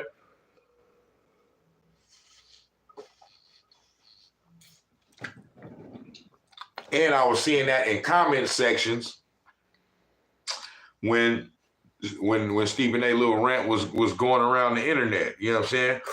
But that's all that was about. But he always got to mention how they've been number one since, whatever. Like, bro, Well, nobody give a fuck that you number one, bro.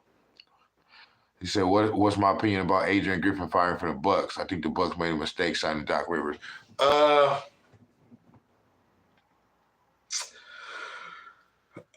For one, okay, this my first opinion about that. My first opinion about that is they should have never got rid of Mike Budenholzer. You know what I'm saying? That's what I think first and foremost. They should have never got rid of Mike Budenholzer. Like, I just don't understand, why you would do that. That man won a championship for you. You know what I'm saying? And then you fired him and shit, and then fired him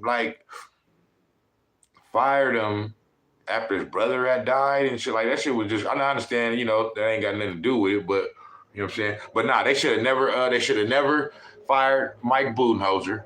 Bam. Adrian Griffin, to me, like, I'm not even trying to be funny, but he just don't. And I know they had a good record. They was 30-13. You know what I'm saying? But he just don't look like a good coach to me. Like, just in looking at him on the sideline and just his mannerisms and shit, he just don't look like he a good coach. You know what I'm saying? Like, and like I said, I understand he's 30-13, but I'm not mad that they fired him. Now, when it comes to Doc Rivers, this is what I'll say, right? I feel you saying that, you know what I'm saying? You think they made a mistake? Because a lot of people think they made a mistake in hiring Doc Rivers. My only thing with that is that I just don't understand why Doc Rivers gets so much like hate and shit. I'm not saying that you hate him or like you hating on him. I'm just saying in general, because even fucking the media members, and not just media members, former players, they saying it on TV and on podcasts and all that shit. Like, Gilbert Arenas went off. Gilbert Arenas, he go off on everything, but Gilbert Arenas went off on this shit. Like, you know what I'm saying? But so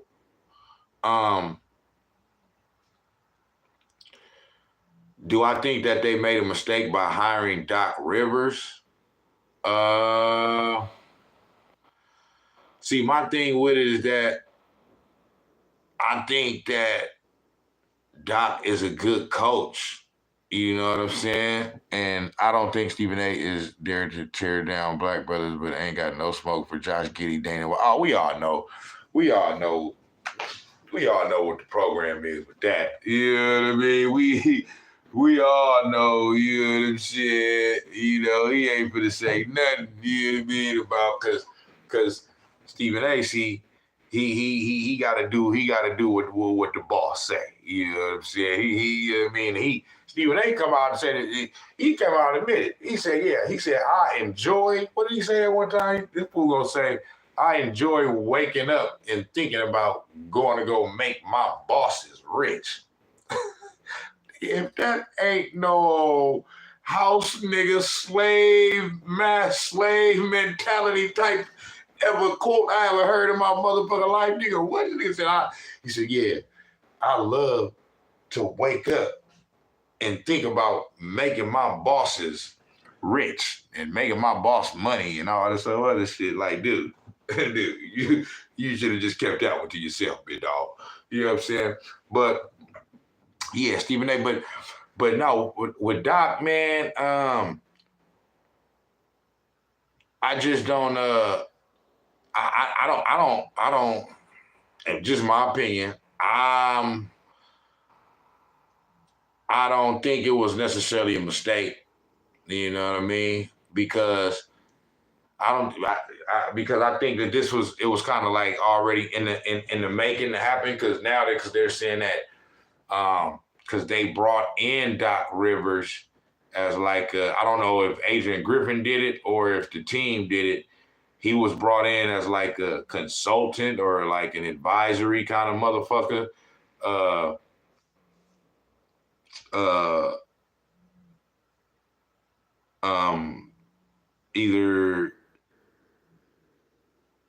Either I don't know when they said. I don't know if it was in the summer or early in the year or whatever.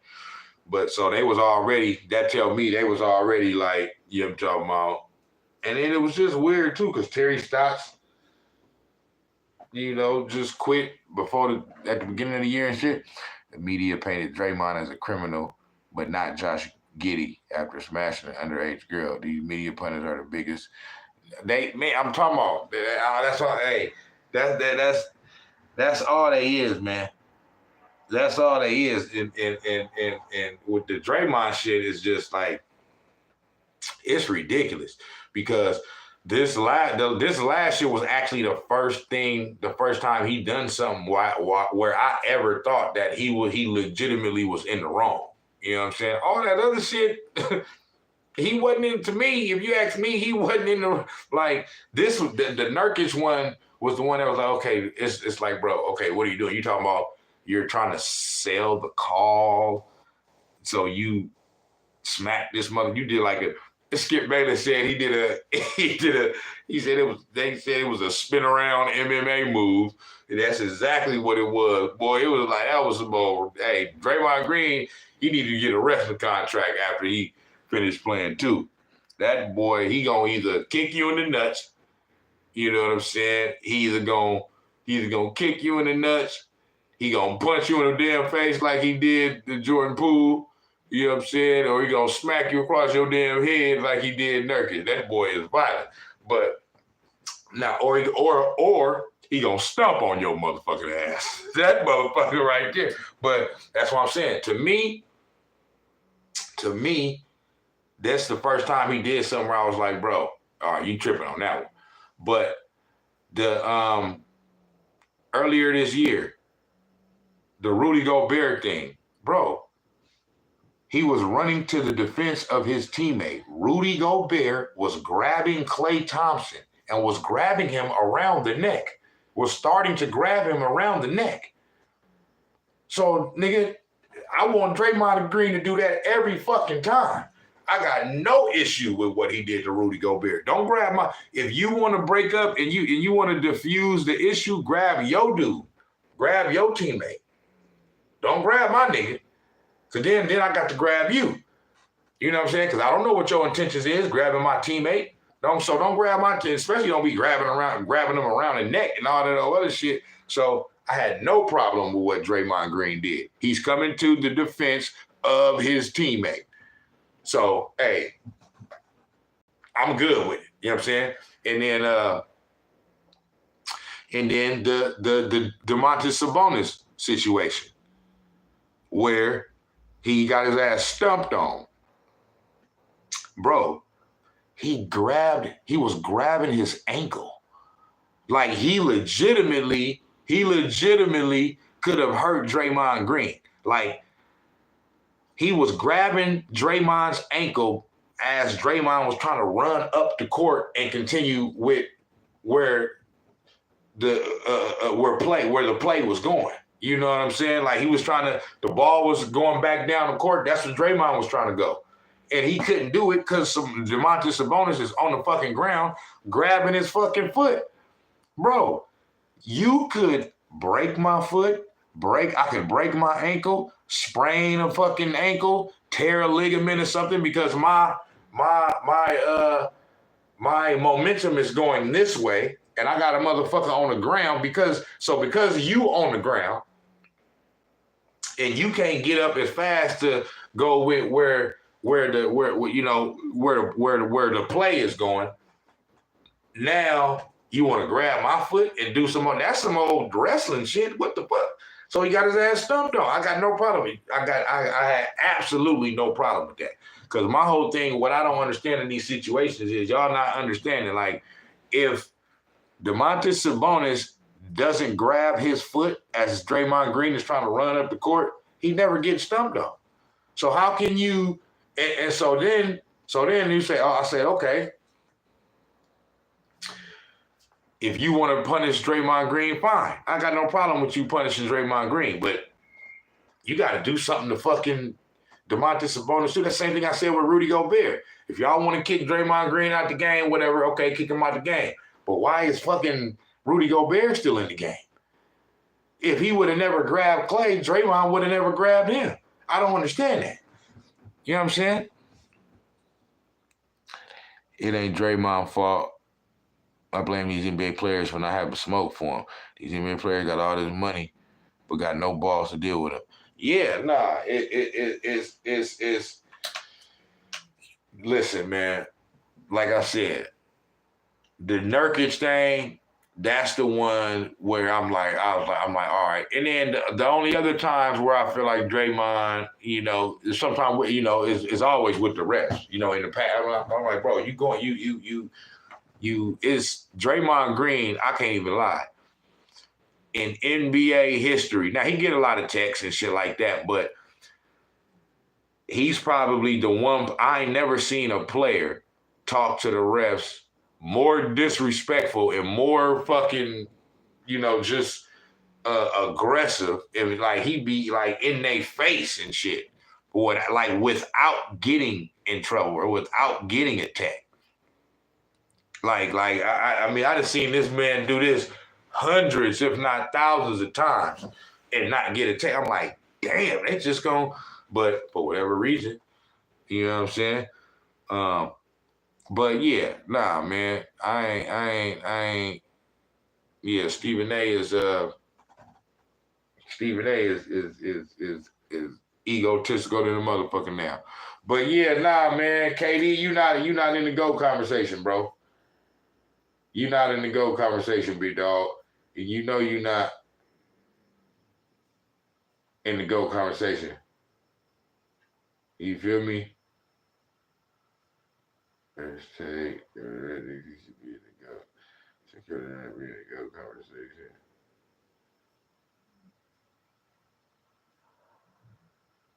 Who is this?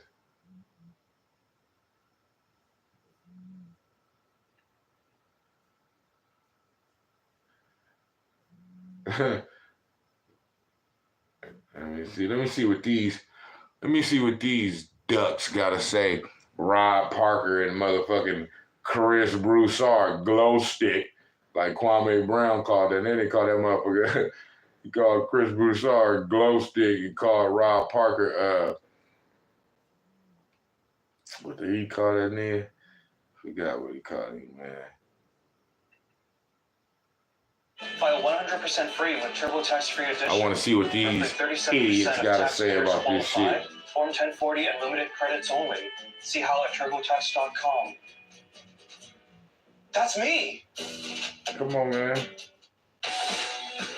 Well, these YouTube ass boys. I understand they gotta get their money. You get skip through these motherfuckers. Now you gotta play this shit all the way through, damn near. We got to talk about Kevin Durant. Let's see. And, I never watched this before. I'm just see what these fools saying. Believes, Rob, that he should be in the GOAT conversation. All right? He told the Arizona Republic, he was asked, why don't you think you're in the GOAT conversation, KD? You know? And KD said, it's because he went to the Warriors. He said, why shouldn't I be in it? That's the question you should ask. Oh, yeah, Wallet Bow. What haven't I done? And that question, give props to our man, Dwayne Rankin from the Arizona Republic, who asked KD that question and got that answer. Rob, I'm going to let you start. Kevin Durant is a fantastic basketball player. One of the all-time greats. What is there bad to say about him, Chris? But he's not in that conversation. I'm sorry. Kobe Bryant, Chris, a lot of players love whatever. He's won more championships, right? Played 20 years with the Lakers, all this other stuff. He's not in that conversation. I know people like to put him in there, but that's not you. See, I was with your wallet mouth ass till you said that shit right there. You know what I'm saying? Like, I don't understand, like, why these media members that don't got an athletic bone in their motherfucking body feel like their opinions about Kobe Bryant is more valid than the players that actually played on the court against and or with Kobe Bryant that says he is in that conversation. Allen Iverson continues to say, dude, why do we leave Kobe Bryant out of this conversation? The reason why, it's the media. It's the media. Okay? The media nowadays is Bron sexuals, man. You know what I'm saying? And they still hold that fraudulent ass rape case shit against Kobe. You know what I'm saying? Or I guess on YouTube I can't say. I gotta say R word. Everybody say R word. You gotta say R word. You can't say the word no more. That's crazy ass shit. But for Rob Parker to say that, I don't understand. Like, dude, like, I'm talking about player after player after player, dude. It says that Kobe Bryant is, come on, man. It's many players that's taking Kobe Bryant over LeBron James. But the media is key. They want to keep pumping to us. Jordan, LeBron. Everybody don't feel like LeBron is up there like that. He up there, but he's not up there to me, bro. I'm sorry. He's not above. I don't have LeBron James over Jordan, Kobe, Magic, Kareem, or Bird. I do not. I'm taking Larry Bird over. I'm taking LeBron James all day, every motherfucking day. That's not even. I don't give a fuck. I'm just. These motherfuckers be sleeping on Larry Bird, bruh. Larry Bird was. Larry fucking Bird, my nigga, was that nigga. Yeah, I'm talking about straight killer. You know what I'm saying? I'm talking about straight up. Hey, I'm talking about straight killer, man. You know what I'm saying? So, and then that's when I start thinking about putting LeBron in there around 6, 7, 8. That's my fucking opinion. You know what I'm saying? I start putting LeBron in there around 6, 7, 8, somewhere around there. That's where I got him. You know what I'm saying? Yeah, my parents know I'm gay, bro. We got the trolls.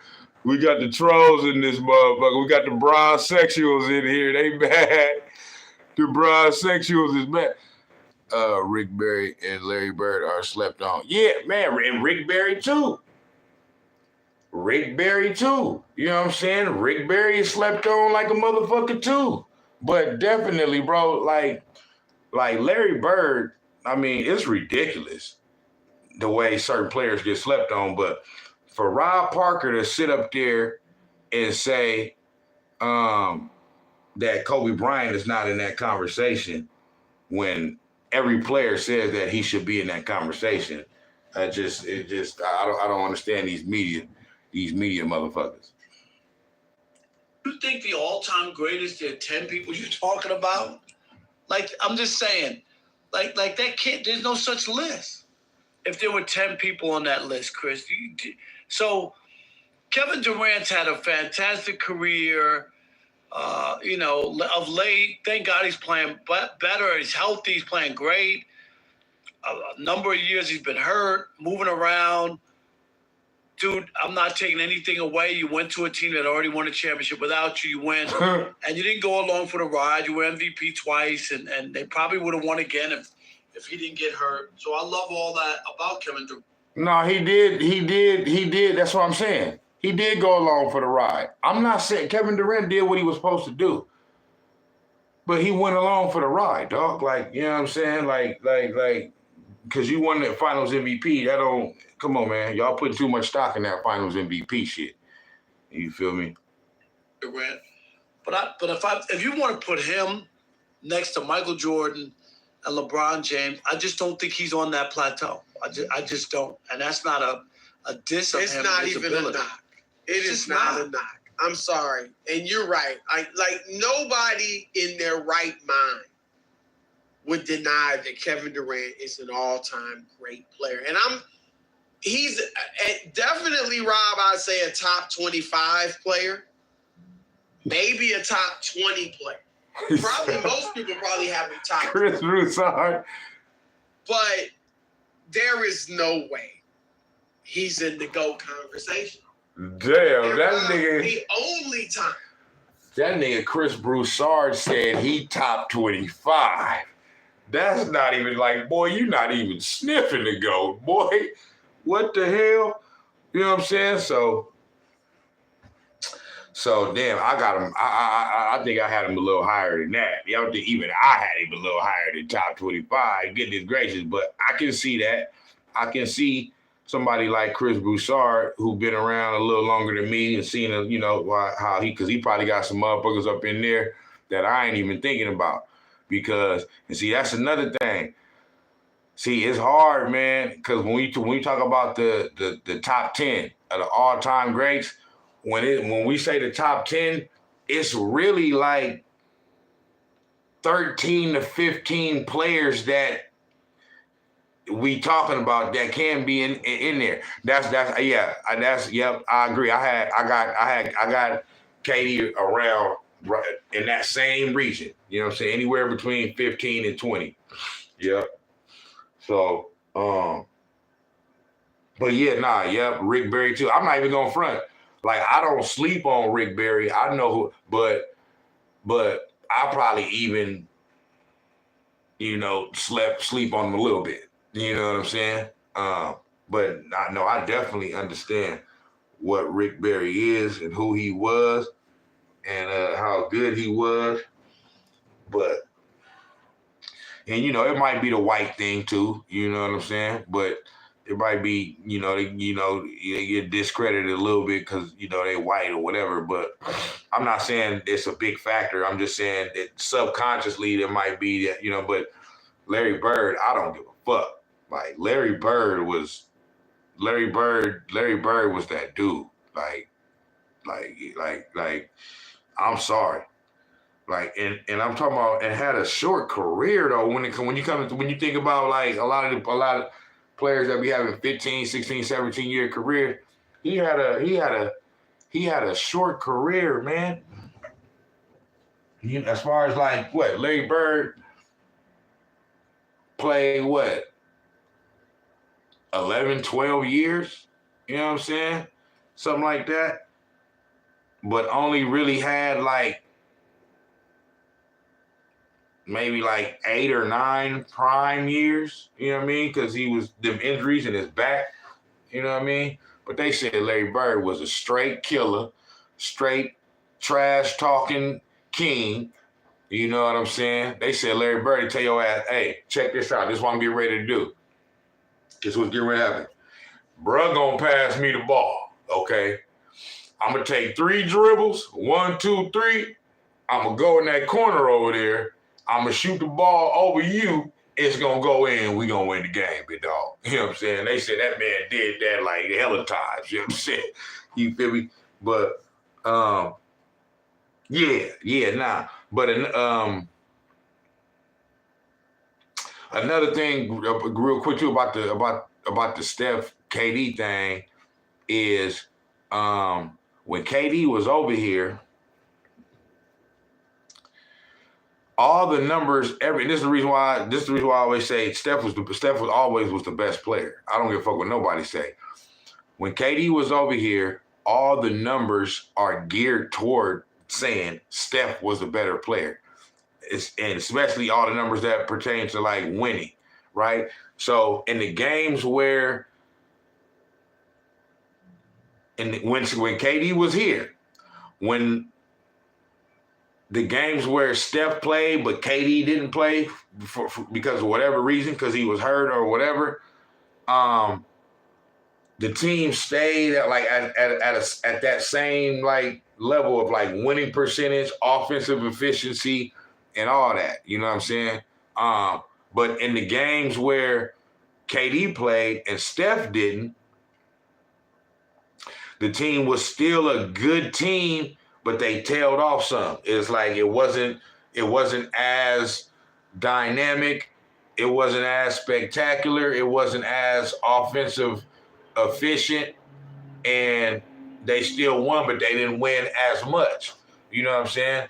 All the numbers across the board were better when it was Steph playing, but KD wasn't, versus when KD played and Steph wasn't because he was hurt or whatever. You know what I'm saying? So, but that's just a little something I was just thinking about right now. You know what I'm saying? And it definitely reflected in the wins.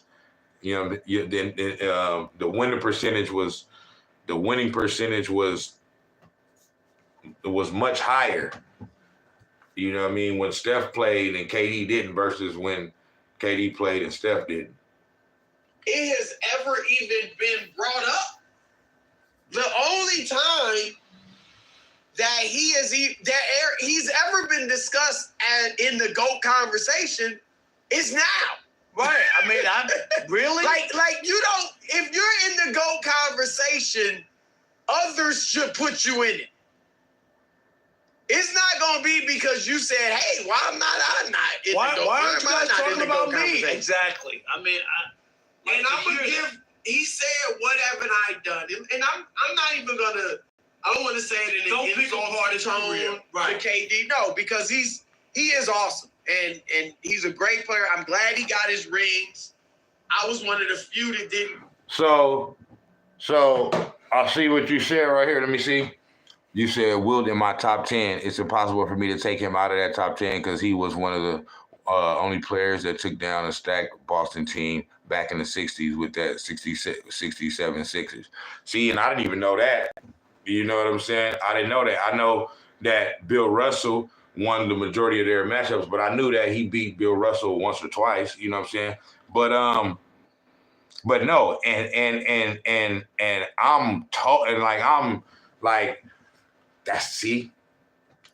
that's the hard part about it. Like, and you are like 1,000%. You know, it's not it's okay. You know, not okay. Of course, it's okay, but to still have, because I know with the comeuppance of other players coming up now, that, you know what I mean, just Steph Curry's and all that, like certain players got to start getting bumped out. But I'm not mad at nobody that don't take Wilt Chamberlain out of their top 10 at all. This Wilt Chamberlain we talk about. You know what I'm saying? Like Wilt this is the still. You know what I'm saying? Like either him or Shaq is the greatest, is the most dominant player in NBA history. So Wilt is, I mean, this dude, you know what I mean? Like, and they said he was not only he wasn't just a great basketball player, he was a great athlete. They was like, man, he was running track, he was doing all type of shit. You know what I'm saying? So he was like a gazelle running up and down that motherfucker.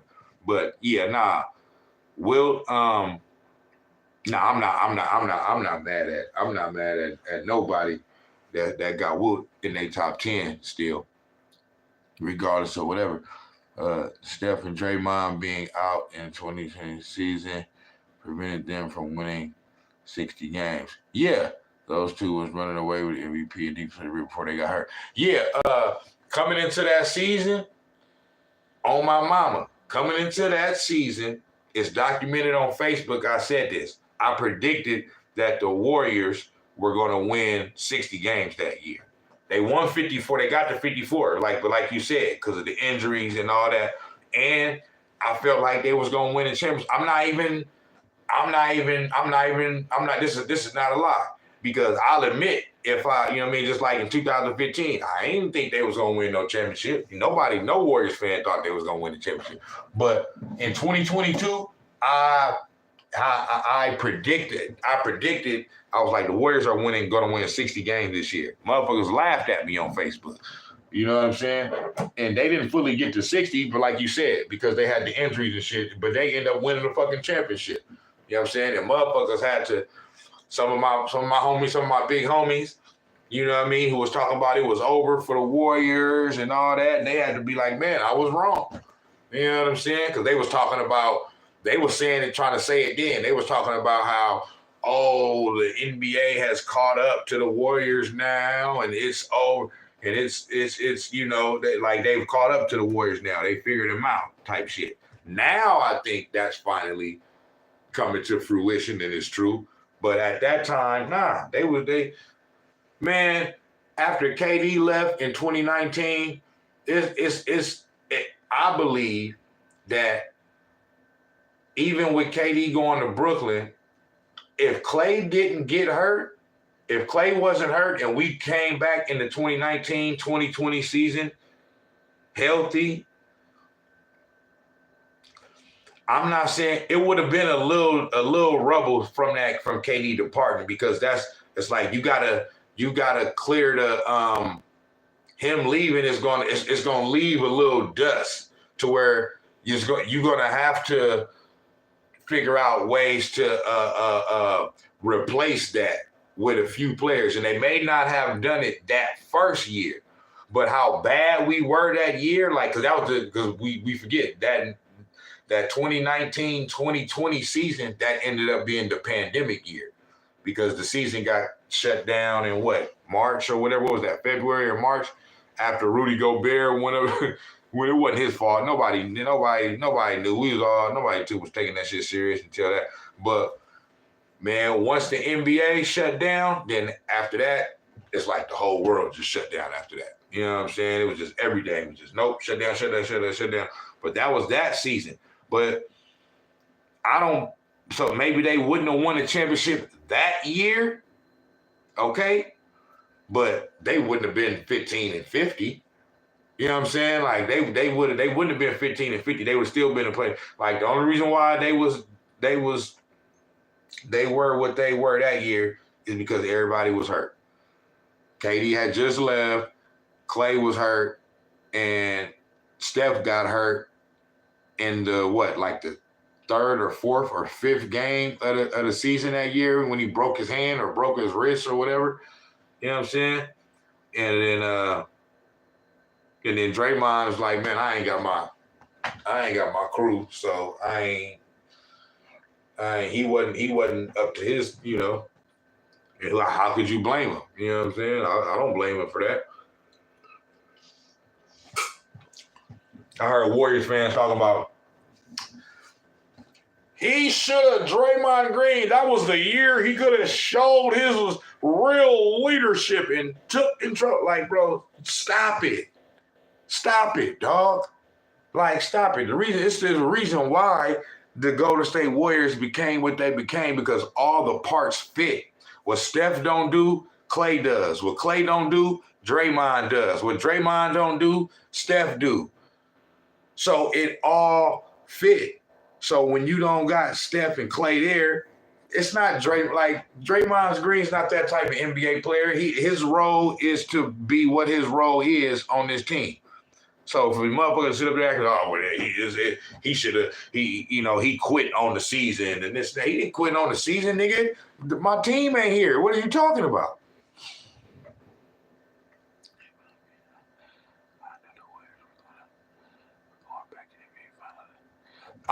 Man, that's all I see. The reason why is and even when I think about it even tonight, I'm disappointed that they lost that game. They could have beat the Cowboys. They should have. They need to get on a little. They can't keep winning one, losing one, winning one, losing one, win 3, lose 2, win 1, lose 3. Like, they can't keep doing that. Eventually, y'all got to go on a little run if y'all want to. You know what I'm saying? Right now, I'm not looking at them like they're going to win the championship this year, but I'm not all the way counting them out. You know what I mean? I just can't do that. But do it look like it right now?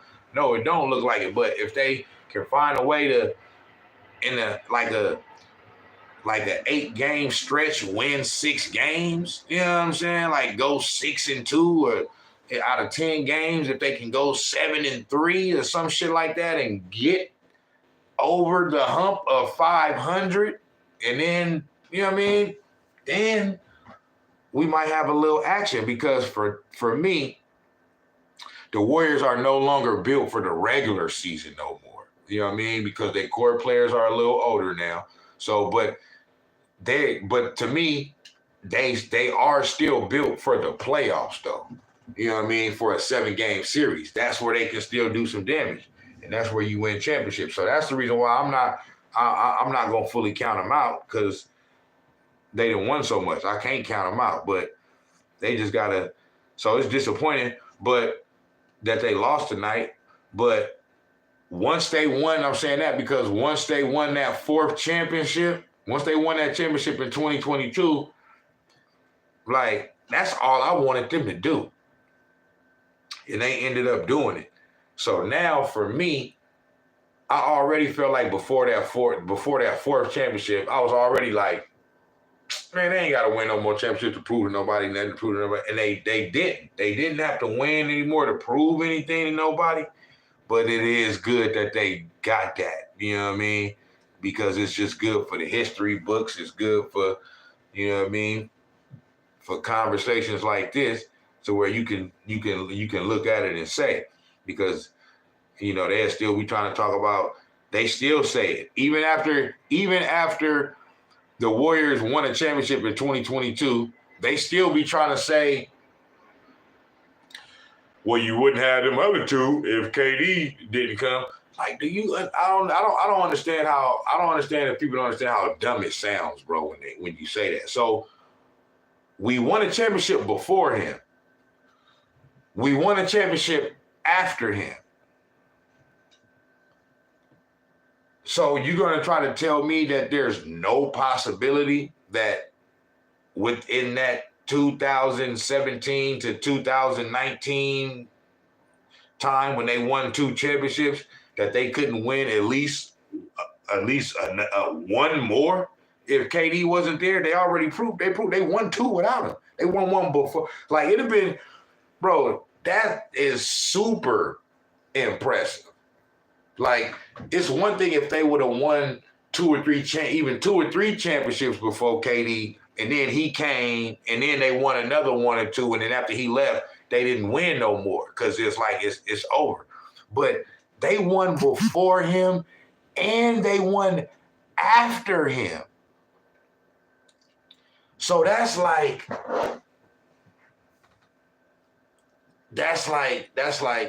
bro, we had something going before him. Then he came, we had something going. Then he left, and we had to regroup, you know what I'm saying, and you know what I mean? And then we was able to win another one after him. If that don't prove that they never needed Kevin Durant, I don't know. You just never gonna be. It's never gonna be proven to you. The refs kept swallowing whistles against the Warriors, especially with Kuminga. Yep. The Kendrick Perkins jail suit didn't end well. Fucking idiot. He's a fucking idiot. He's a big fucking dummy. After game 1, this nigga came on fucking TV in a fucking jail fucking suit, talking about the Celtics locked him up and all that other shit. Man, Steph Curry went ballistic on your ass the rest of the motherfucking series. You know what I'm saying? Steph Curry was doing this in the 3rd quarter. Fuck you talking about. You know what I'm saying? So, them niggas, that shit was, nigga, Jason Tatum looked like the motherfucker that was locked up to me. You know what I'm saying? Man, Bill Simmons, man, this guy is the biggest fucking, like, and I ain't got no, I mean, he's good at what he does, you know what I'm saying? I ain't got no problem with him like that. It's just like, bro, Bill Simmons is saying all of that shit because he's upset that he got pimp slapped in the motherfucking finals by us. That's it. So he's this big Boston Celtics fanboy, you know what I'm saying? And because he got smacked up by Steph Curry, and the Golden State Warriors, and it looked like they, you know, for a little while there, it looked like they was possibly gonna win that, but they didn't. He's mad about that. So now, a year and a half later, after us winning, 2 years after us winning the championship, now that we, you know, down a little bit, you know, now they using this time to take shots and talk about how we're through and we're done and we're god awful and all this. Man, y'all regular season kings. Keep doing all this shit in the regular season. Yeah, okay, y'all get to the conference finals. And you get to the finals maybe. You got to the finals one time in this era with Jason Tatum and Jaylen Brown. But yeah, okay, so y'all constantly in contention because y'all be getting to the Eastern Conference Finals. But boy, you don't do nothing. You don't win no damn championships. You know what I'm saying? You're regular season kings. You know what I'm saying? So, hey, be mad at your own motherfucking team that they can't get it done when it matters most. You know what I'm saying? Don't be mad at us because we did our job by bopping your ass on top of the motherfucking head. Yeah, that's real. Yeah. So yeah, when he said that, when he like to say that the Warriors ain't a dynasty, if the Warriors aren't a dynasty, and I would never say this because I just said what I said about Larry Bird. I'm sorry. If the Warriors aren't a dynasty, them 80 Celtics ain't a dynasty. They only won 3. Fuck is you talking about?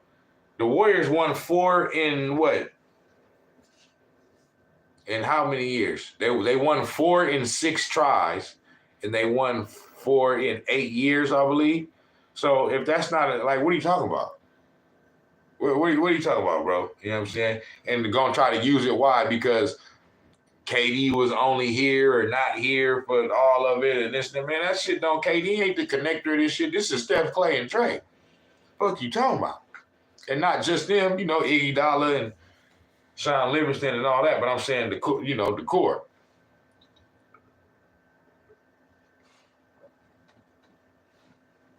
Yeah, that guys, these motherfuckers, they just be saying dumb shit.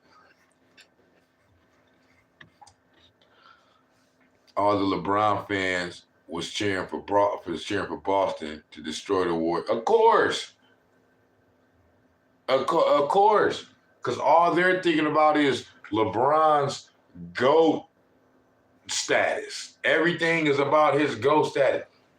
If they beat the Warriors, then that keeps Steph,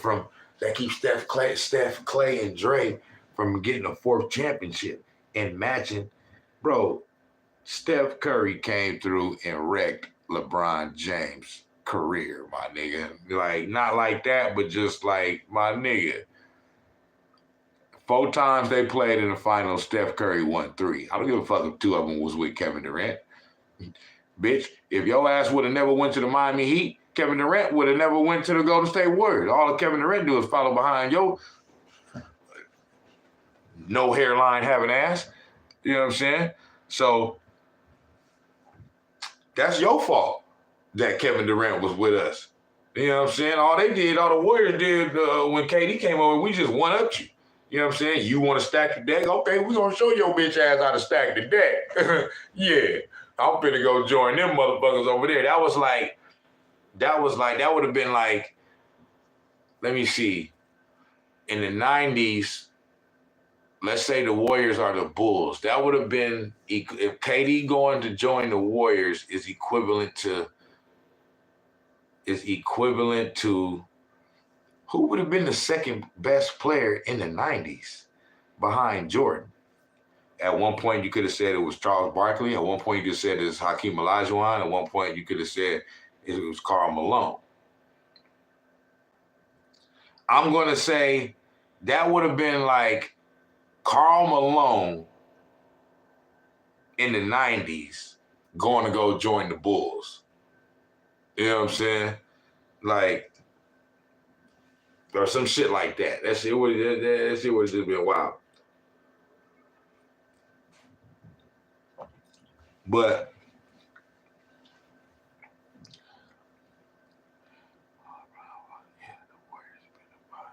Yeah.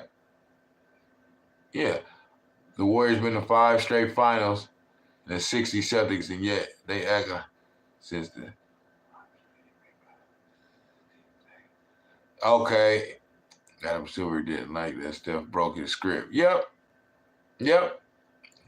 Shake his hand when Steph got it. Man, Adam Silver is a weasel ass pea-brain motherfucker.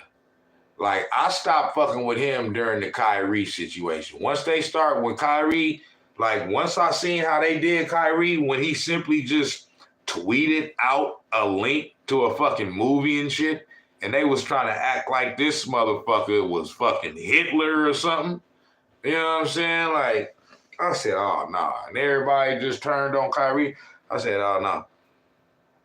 Trying to make the motherfucker go to counseling and meet with motherfuckers and all that shit. Man, get the fuck out of here with that shit, man.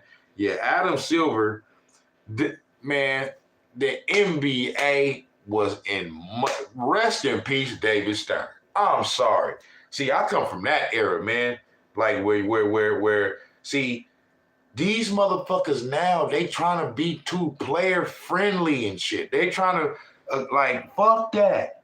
Nigga, David Stern is like, hey, I'm not having it. I'm not motherfucking having it. I don't give a damn. Your motherfucking ass fuck up, you got to come to the principal's office, and I'm sitting your monkey ass down. David Stern wasn't about that bullshit. Fuck that, my nigga, we not playing. This ain't no player empowerment and all this other shit. Fuck player empowerment.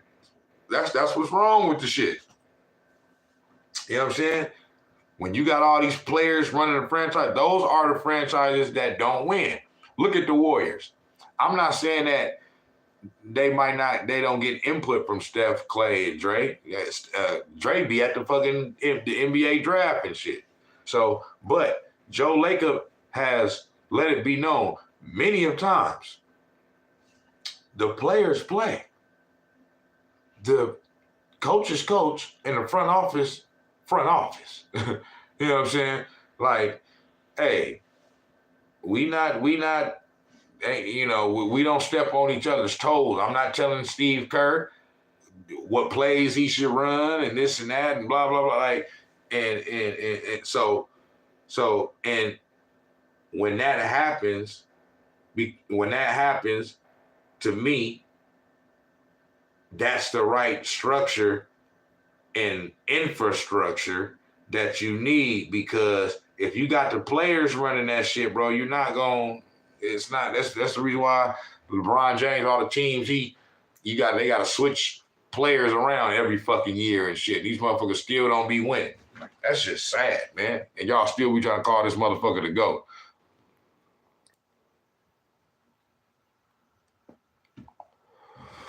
It's sad. It's sad what these people do, man. You know what I'm saying? It really is. It's really sad what these motherfuckers do. Kill him when he went to Golden State. He played well. It was a very similar to what LeBron did. Obviously, LeBron did go to a team that had beaten him, but in the playoffs. But still, he did join some great players. But here's KD said, "What haven't I done?" And I'm just gonna say it matter of factly, Rob. I think there are generally 3 players in the GOAT conversation. So you think you know Wicks, but do you really? First up, we've got Shake. Michael Jordan, LeBron James, Kareem Abdul-Jabbar. I agree. Right? I agree. There are a lot of play. Those are the 3 Wilt that isn't really in it. No. Wilt's not really. He's got all those numbers, but he only won 2 rings. Larry Bird, for goodness sake, isn't in it. Nobody's really been. Shaq isn't in it. Magic.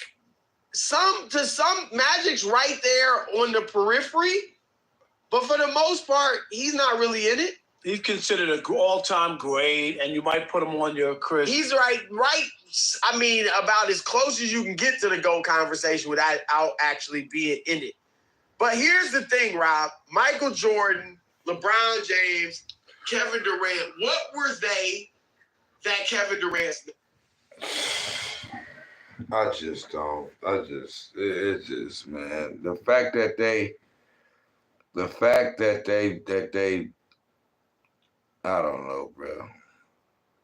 The fact that they really think LeBron is that good like that, bro, like, that shit's just, you know what I'm saying? I'm not saying he's not good. I'm just saying, damn.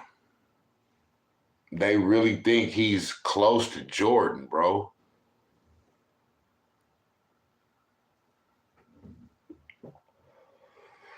They really think LeBron James is close to Jordan, and he's nowhere near him.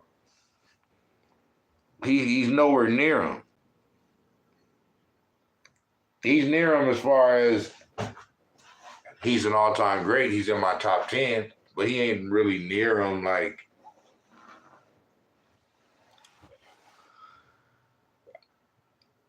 Right now, Jordan has a whole Hall of Fame career better than LeBron James.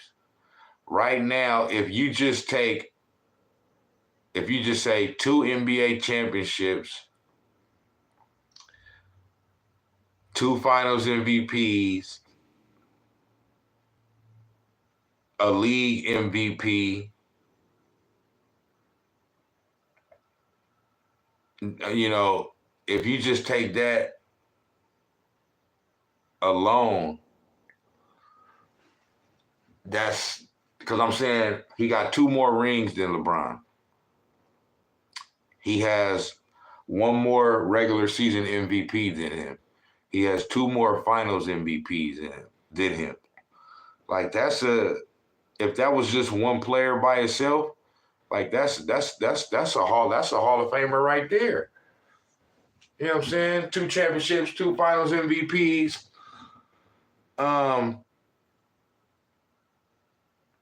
Bro, and as I'm thinking about it,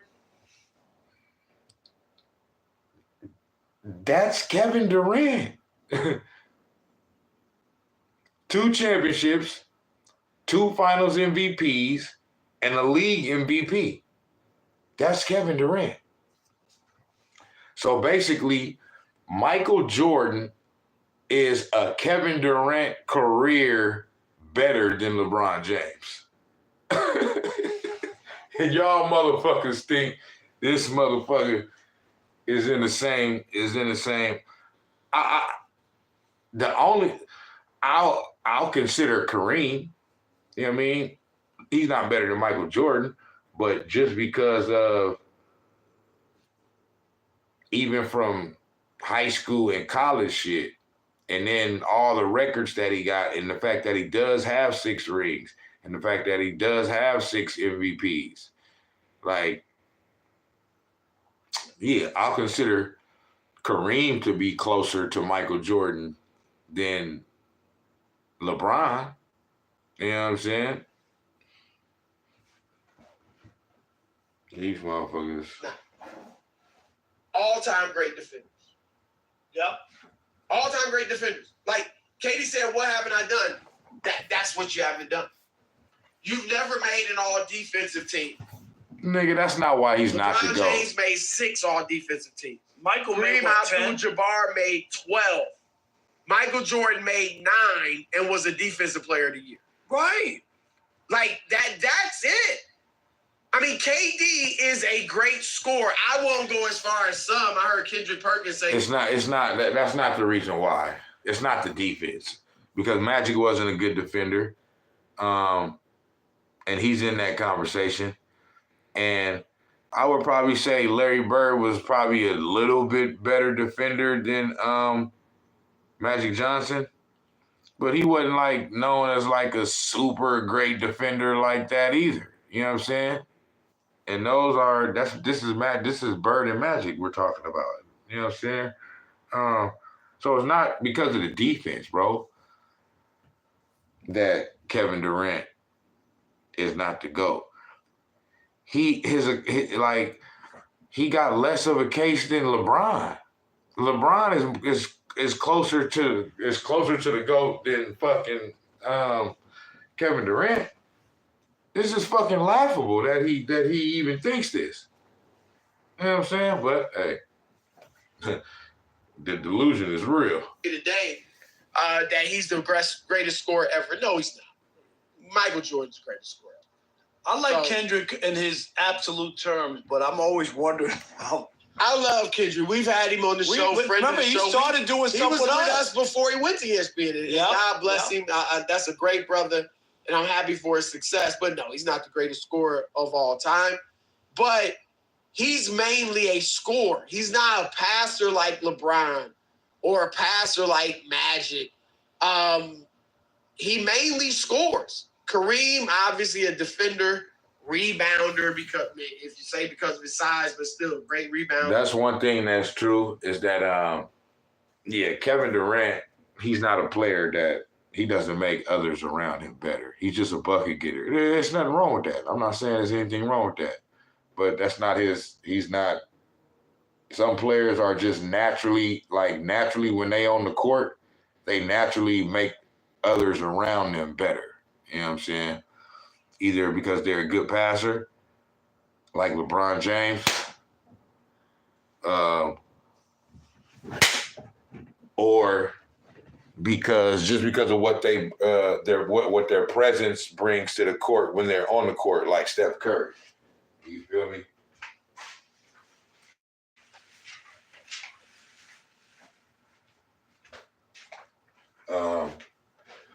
Steph Curry is a good passer too.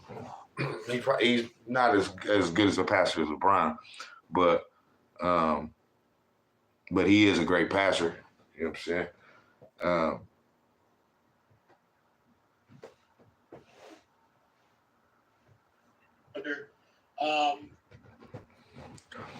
LeBron going to ESPN, the decision and crying about taking his talents to Miami is the weakest move in NBA history. Then he proceeds to choke against Dallas by dude, like once he got swept by the Spurs in 2007, that essentially right there, you kind of out of the GOAT conversation right there because you lost. Jordan never lost. He's 6 for 6.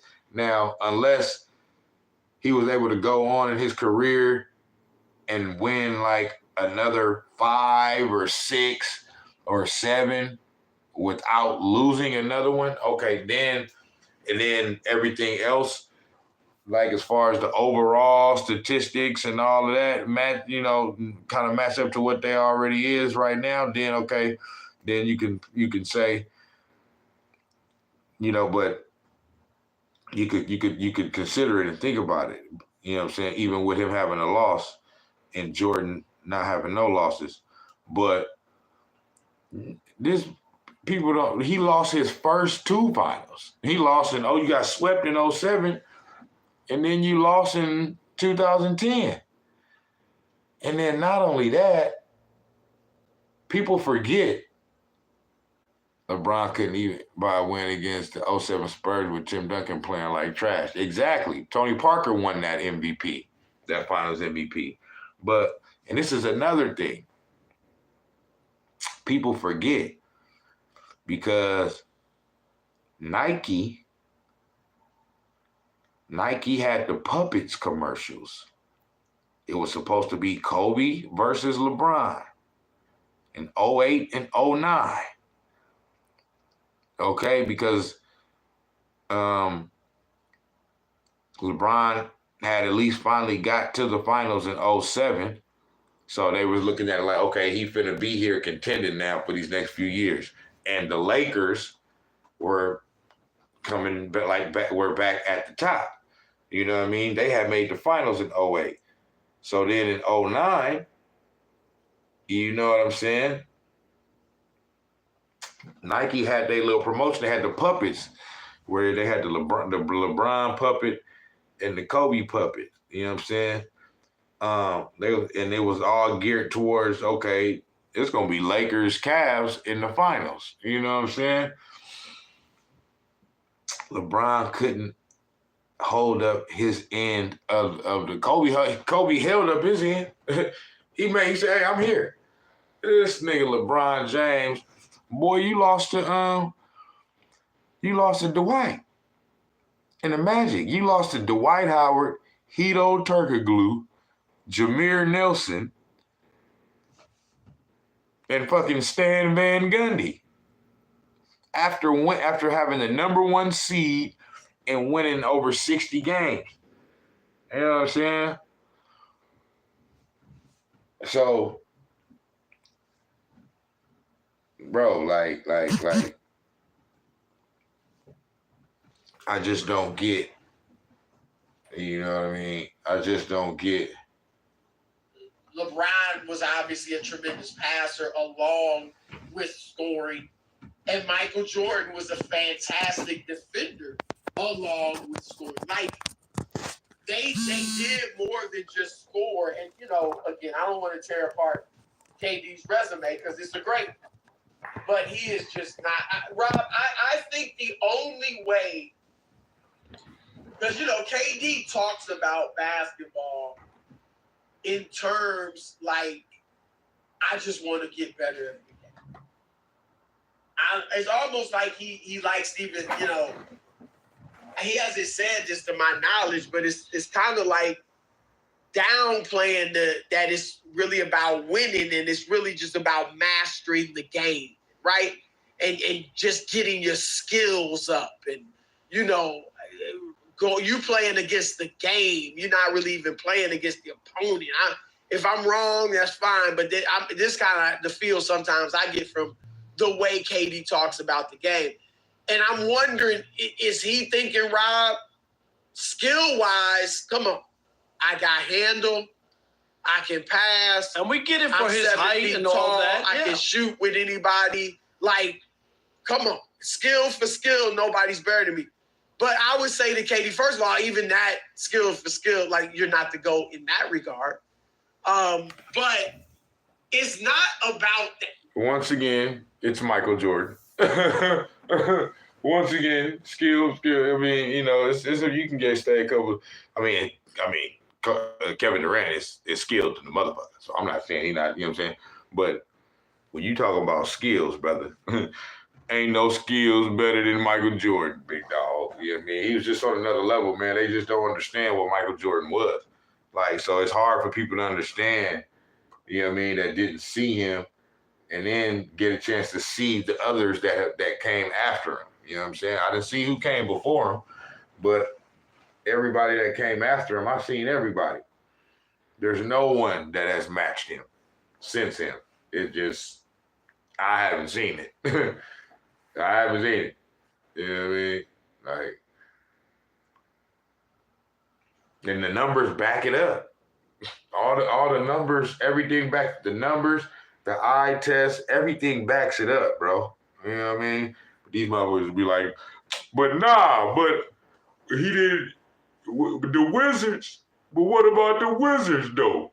You know what I'm saying? Be like, bro, do you know he was the owner of the fucking team and shit. You know what I'm saying? If I owned the team and I was the motherfucking goat, I might come down and play too. Just like, fuck it, we trash. I might go down there, shoot a couple shots. We might win a few.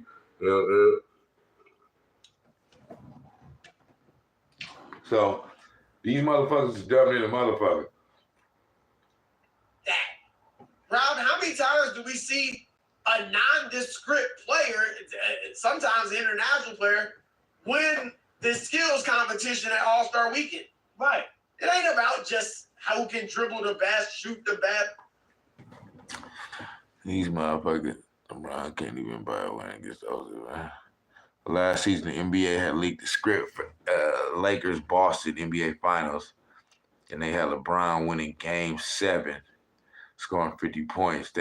Oh, man, Jokic came through. I knew he was, though. It was never no doubt in my mind. I always knew the Nuggets was going to win that series. I just always knew they were. You know what I mean? Yeah, I mean, to be the GOAT, how many times you gonna get swept, boy? I mean, damn, your ass just keep getting fucking swept. Everybody just swept your ass. The Spurs just swept your ass. Steph Curry just swept your motherfucking ass. And Jokic just swept your ass. You just keep getting, like, you keep getting swept. The fuck? This nigga love getting swept, man. You know what I mean? You play a whole series, supposed to be the GOAT, but you can't get one game. You can't get one game. Come on, man. What GOAT been swept all them damn times, man? Fuck out of here with that shit. That's another thing that they failed to realize. Steph Curry has never been swept. Even Michael Jordan has been swept. Michael Jordan got swept by the Boston Celtics in the 84. He got swept by one of the greatest teams of all time, the 86 Celtics. You know what I'm saying? That was his second year. That was Jordan's second year, but he missed the whole fucking year with a broken foot. You know what I'm saying? But he got swept in that series, but they called him Jordan and Snickers. I mean, they called him God and Snickers. You know what I mean? He scored 63, bust they motherfucking ass. That nigga was out there dogging them niggas. You know what I'm saying? Them niggas couldn't believe what they were seeing, but the team wasn't good enough. That was the 86 Celtics. That's one of the greatest teams of all time. You feel me?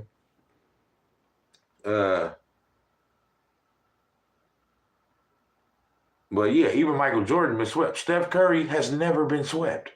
Never. Every other superstar has been swept. You know, every other considered GOAT has been swept. I'm not sure about. I think Kobe been swept too. I think Kobe has been swept in those early,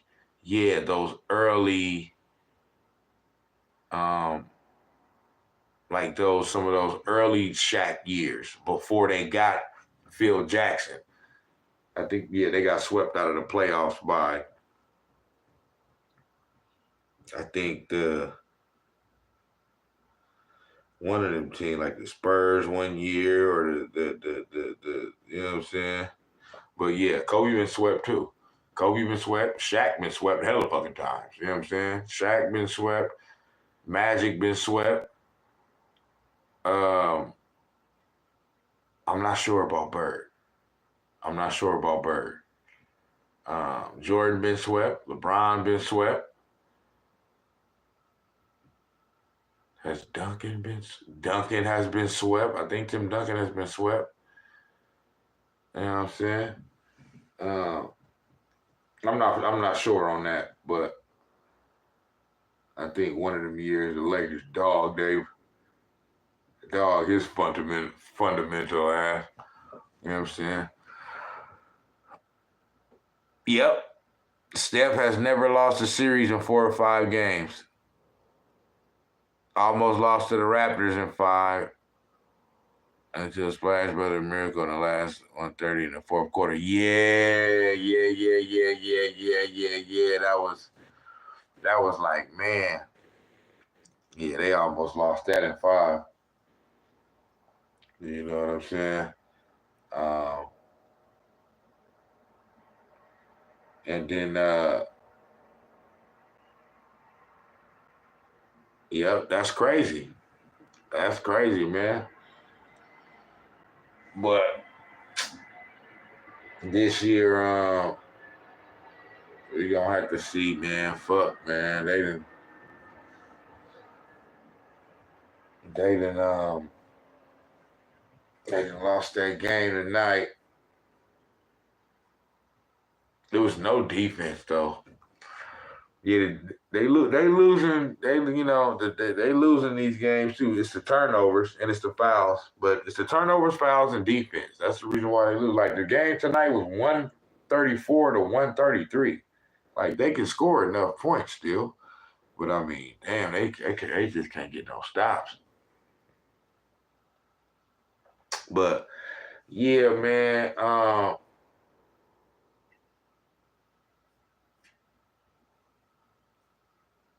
I'm finna jump off this motherfucker now.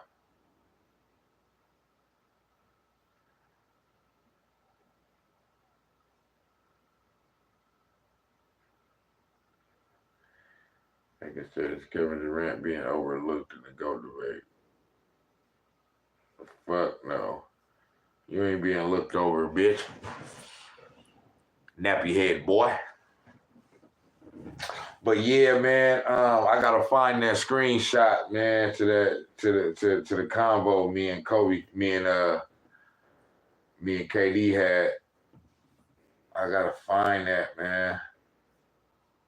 I thought it was in this folder right here on my laptop, but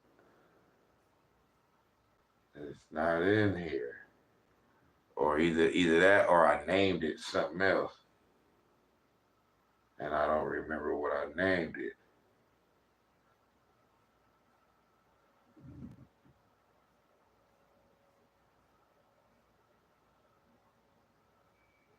Graphics, expertise.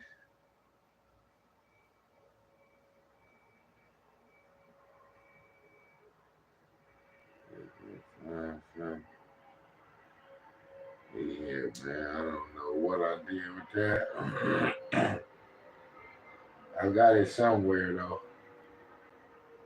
I think I got the screenshot on my phone.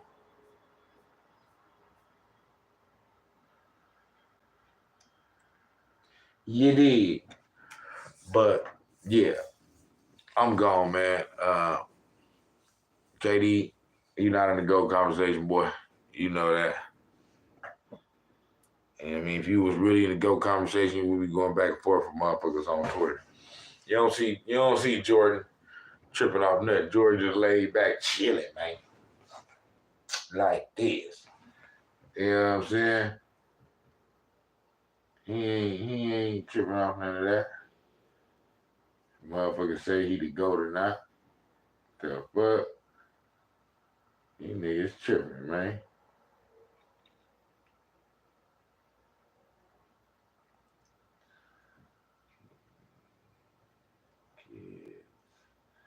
Thought it would have been in the case, but it ain't there.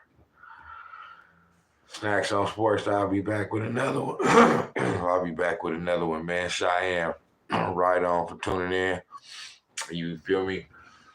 I'm gonna do one before the football games on Sunday. I want to do one about the little disarray that's going on in Cowboy Nation right now with CD Lamb mom talking shit about Dak and also Michael Parsons' brother talking shit about Dak. And also Dak brother saying he wish he can get his brother out of Dallas quick, fast, and in a hurry. So they turning on each other right now. This is a beautiful thing to see. But now I wanted to just do a little episode on that, so I'm probably gonna do that tomorrow or something like that. Yep. Warriors Lakers this Saturday. Yep. I'm gonna definitely be back on to recap that. You know what I'm saying? You know we win, you know what I'm saying? I'm gonna be talking big shit. You know what I mean? About La Booty. And I'm talking about, yeah, that dude, man. That dude's so overrated, man. Ain't got no bag. How you to go with no bag? No bag. You know what I'm saying? You just put your head down and just bulldoze over niggas and shit. You know what I'm saying? But, you know, I guess it has worked. His bulldozing ways and got him to being an all-time leading scorer. You know what I'm saying?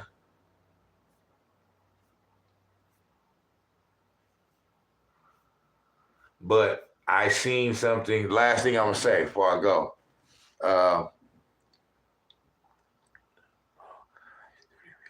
Yeah. Yeah. A little zesty. Yeah, man, that dude, man, he's a fucking joke, man. LeBron James is a joke.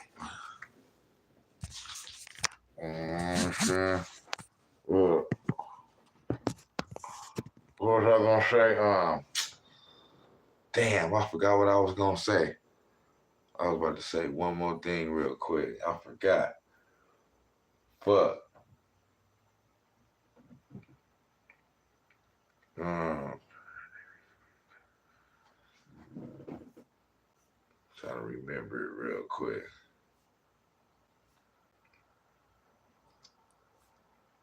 Huh.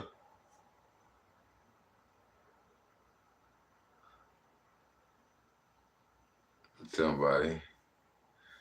One of these Kevin Durant stands in here talking about Kevin Durant is the GOAT.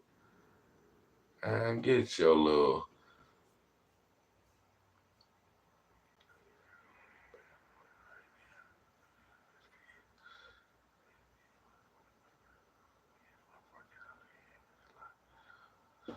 This nigga talking about, oh, that's what I was about to say.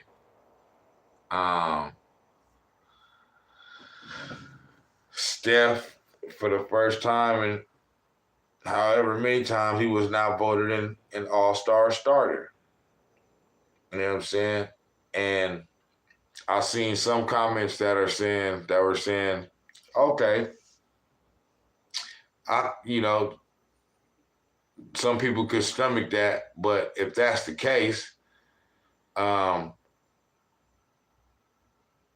James shouldn't be an all-star starter either. He in the same boat. You know what I mean? His team is right around the same record we at, and he's playing basically right around the same level. You know what I'm saying? Like, what is he doing so spectacular to where you know what I mean? So, and I kind of agree with that.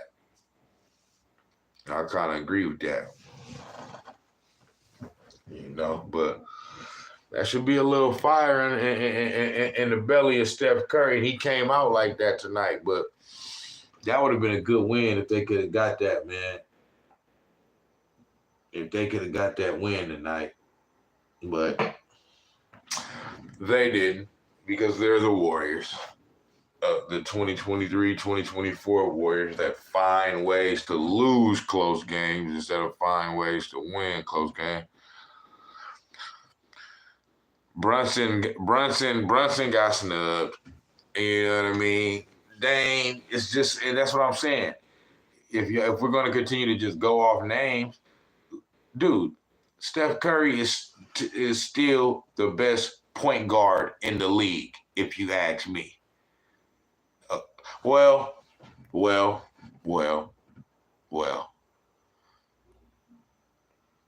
I will say I may have to, and this for the longest, because Steph Curry is my favorite player. So this ain't, but I'm just calling it how I see it. I may finally have to give the edge to Luka. You know what I mean? As far as the best point guard. But I'm still taking Steph over Luka all day. I don't give a fuck. But I'm just trying to give him respect for how he's played and how, Luka has been right there the last few years anyway, knocking on the door. You know what I'm saying? And Steph ain't like fell off or nothing like that. It's just the team ain't, you know what I mean? It's just other shit going on, man.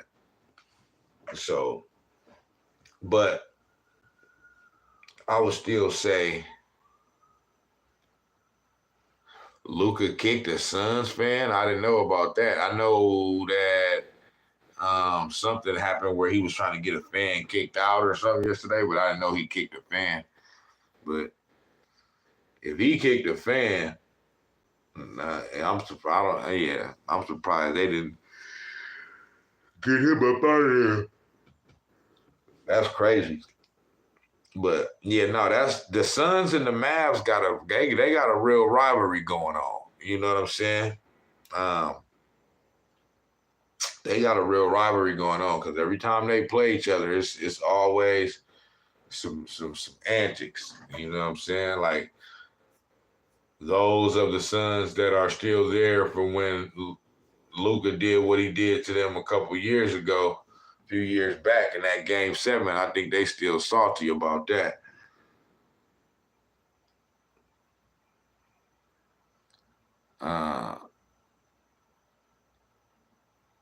Oh, the security kicked the fan out? Oh, okay.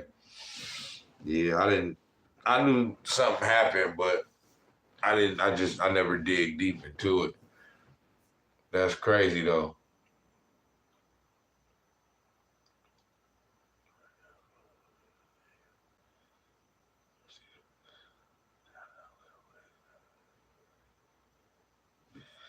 Oh, I didn't know. Look, I didn't know this. Look at this right here. I guess I'm gonna just Ever seen? I believe that, man. Everybody should go. I guess. There's only one flaw in KD's game, and it has nothing to do with basketball. KD's only flaw is he won't lift weights. That's it. And so you can push him, you can like foul him, and he's so good they get mad, and they just let him foul him. Like, KD, if you just lift weights, then why won't he lift weights? He won't come on the show and to let us ask him. But if you watch him work out, it's one of the most beautiful things I've ever seen. I believe it, man. Everybody should go watch KD work out. KD said, now I don't lift weights. All right, man. These boys say anything on these podcasts. So KD said, Iggy capping. Like, but I'm going to just say this, right? I'm a former athlete myself. Played basketball, some football, but mainly basketball. And even when we was coming up, we lifted away. Like, I'm gonna just say this. To me, I tend to agree with Iggy just because somebody that lift weights is like you can see it a little bit. Like KD don't. His frame does not look like he lift weights. I'm sorry. You know what I'm saying? So if he is lifting weights, he must be doing that light shit. He must be just doing the bar. You know what I'm saying? And that's it. He just, because how you lifting weights, man, and you as skinny right now as you came in when you was when you first came in the league. Came into the league. You just as skinny now as you was when you came into the league. But that's just crazy that he calling Iggy out for capping. You know what I'm saying? That's crazy. Exactly. You can tell that Steph lifted weights. You can tell. You can tell he got stronger over the years. You know what I'm saying? For one, it's natural, just man strength that you're going to kind of gain over the years, but also you can tell he's been in the gym, you know what I mean? Lifting, not to become like hella swole, but just to be able to get a little stronger and just have a little bit more bulk. You know what I'm saying? You can tell. That's a great point right there. You know what I'm saying? So, I don't know. I don't want to sit here and act like I know these dudes because I don't know, but I'm trying to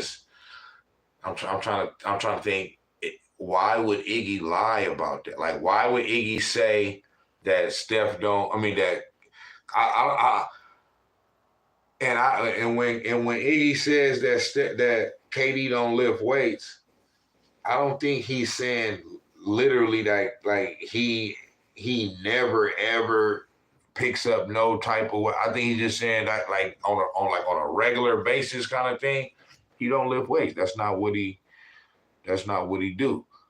You know what I'm saying?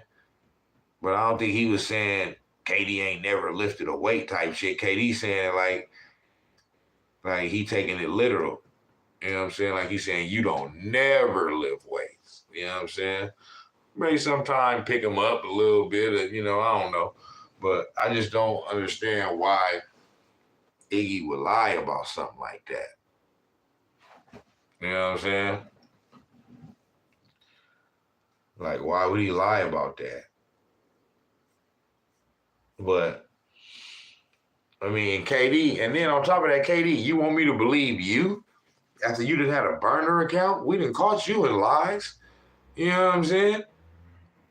You trying to hide behind a whole burner account, but you expect us to believe, you want me to believe you over Andre Iguodala.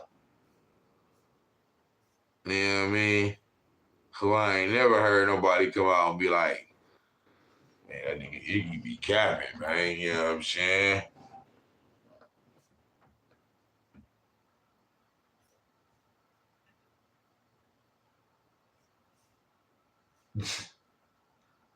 Nigga Kevin Durant. Yeah, let's see. But yeah, man.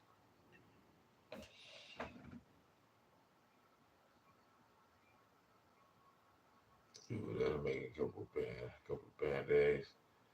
Okay, you right there. Let me delete my tweet. Yeah, man, these dudes is wild.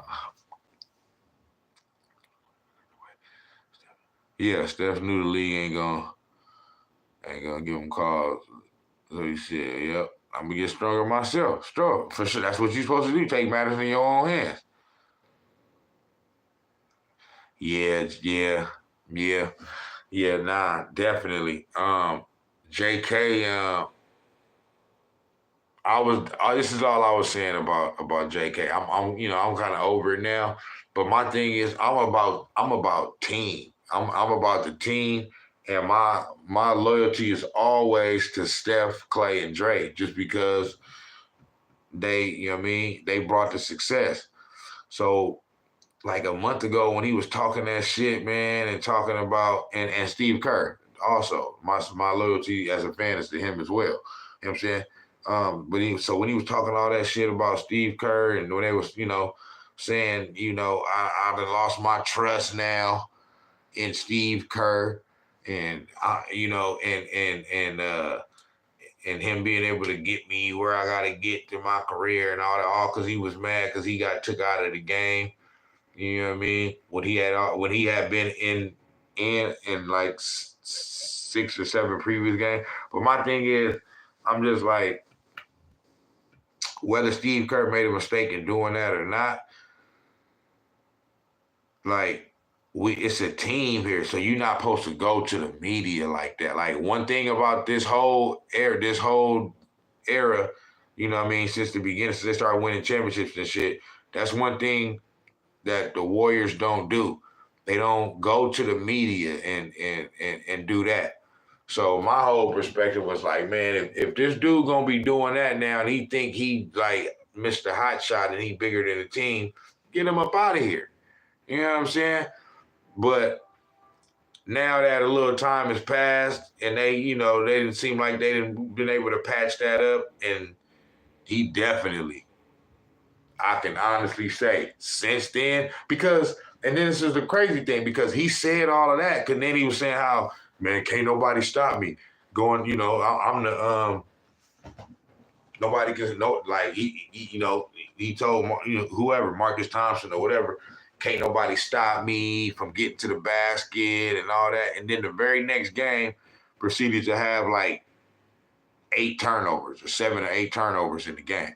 Like, he played horrible that next game. So it's like, if you're going to say some shit like that and go against, you know what I mean, the grain, and go against Steve Kerr, somebody that have brought us much success over here, you can't then come out and play like that. But since then, nah, he didn't. He has all the way. It seems like every game now, he's getting better. Every game. You know what I'm saying? So, yeah, nah, I feel you on that. You know what I'm saying? I you know what I mean? That's all it was. I was just like, nah, you can't go to the media with stuff like that, bro. You can't do that. Like, that's not. I'm about the team. It's about togetherness. It's about you can't go outside the family and think you're gonna get and think the outside world gonna be able to fix whatever issues that might be going on. That's just gonna make it worse. You can't do stuff that only do things that's gonna make it better.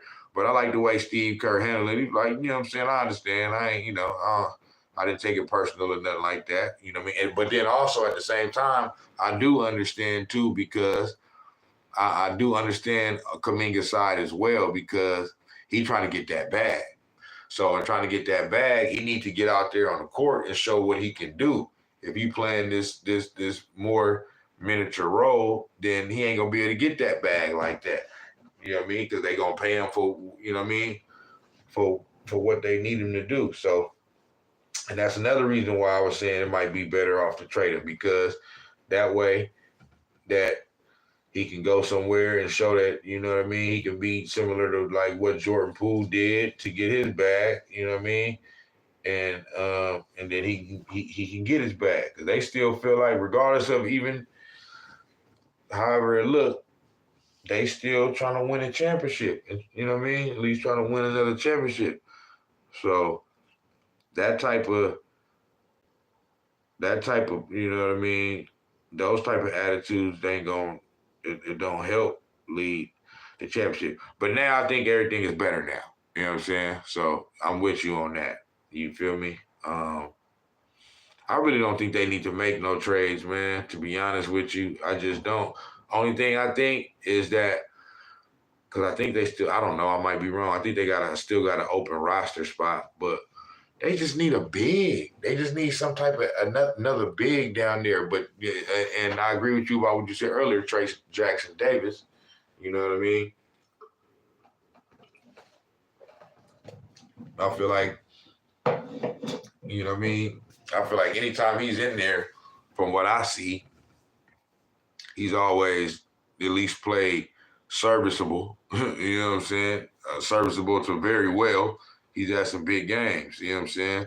But, you know, but even outside of him, because he's a rookie and stuff like that, they just need, I think that's all they need is just some type of another big. Sarge is dope, but I mean like some type of mean, nasty big. You know what I'm saying?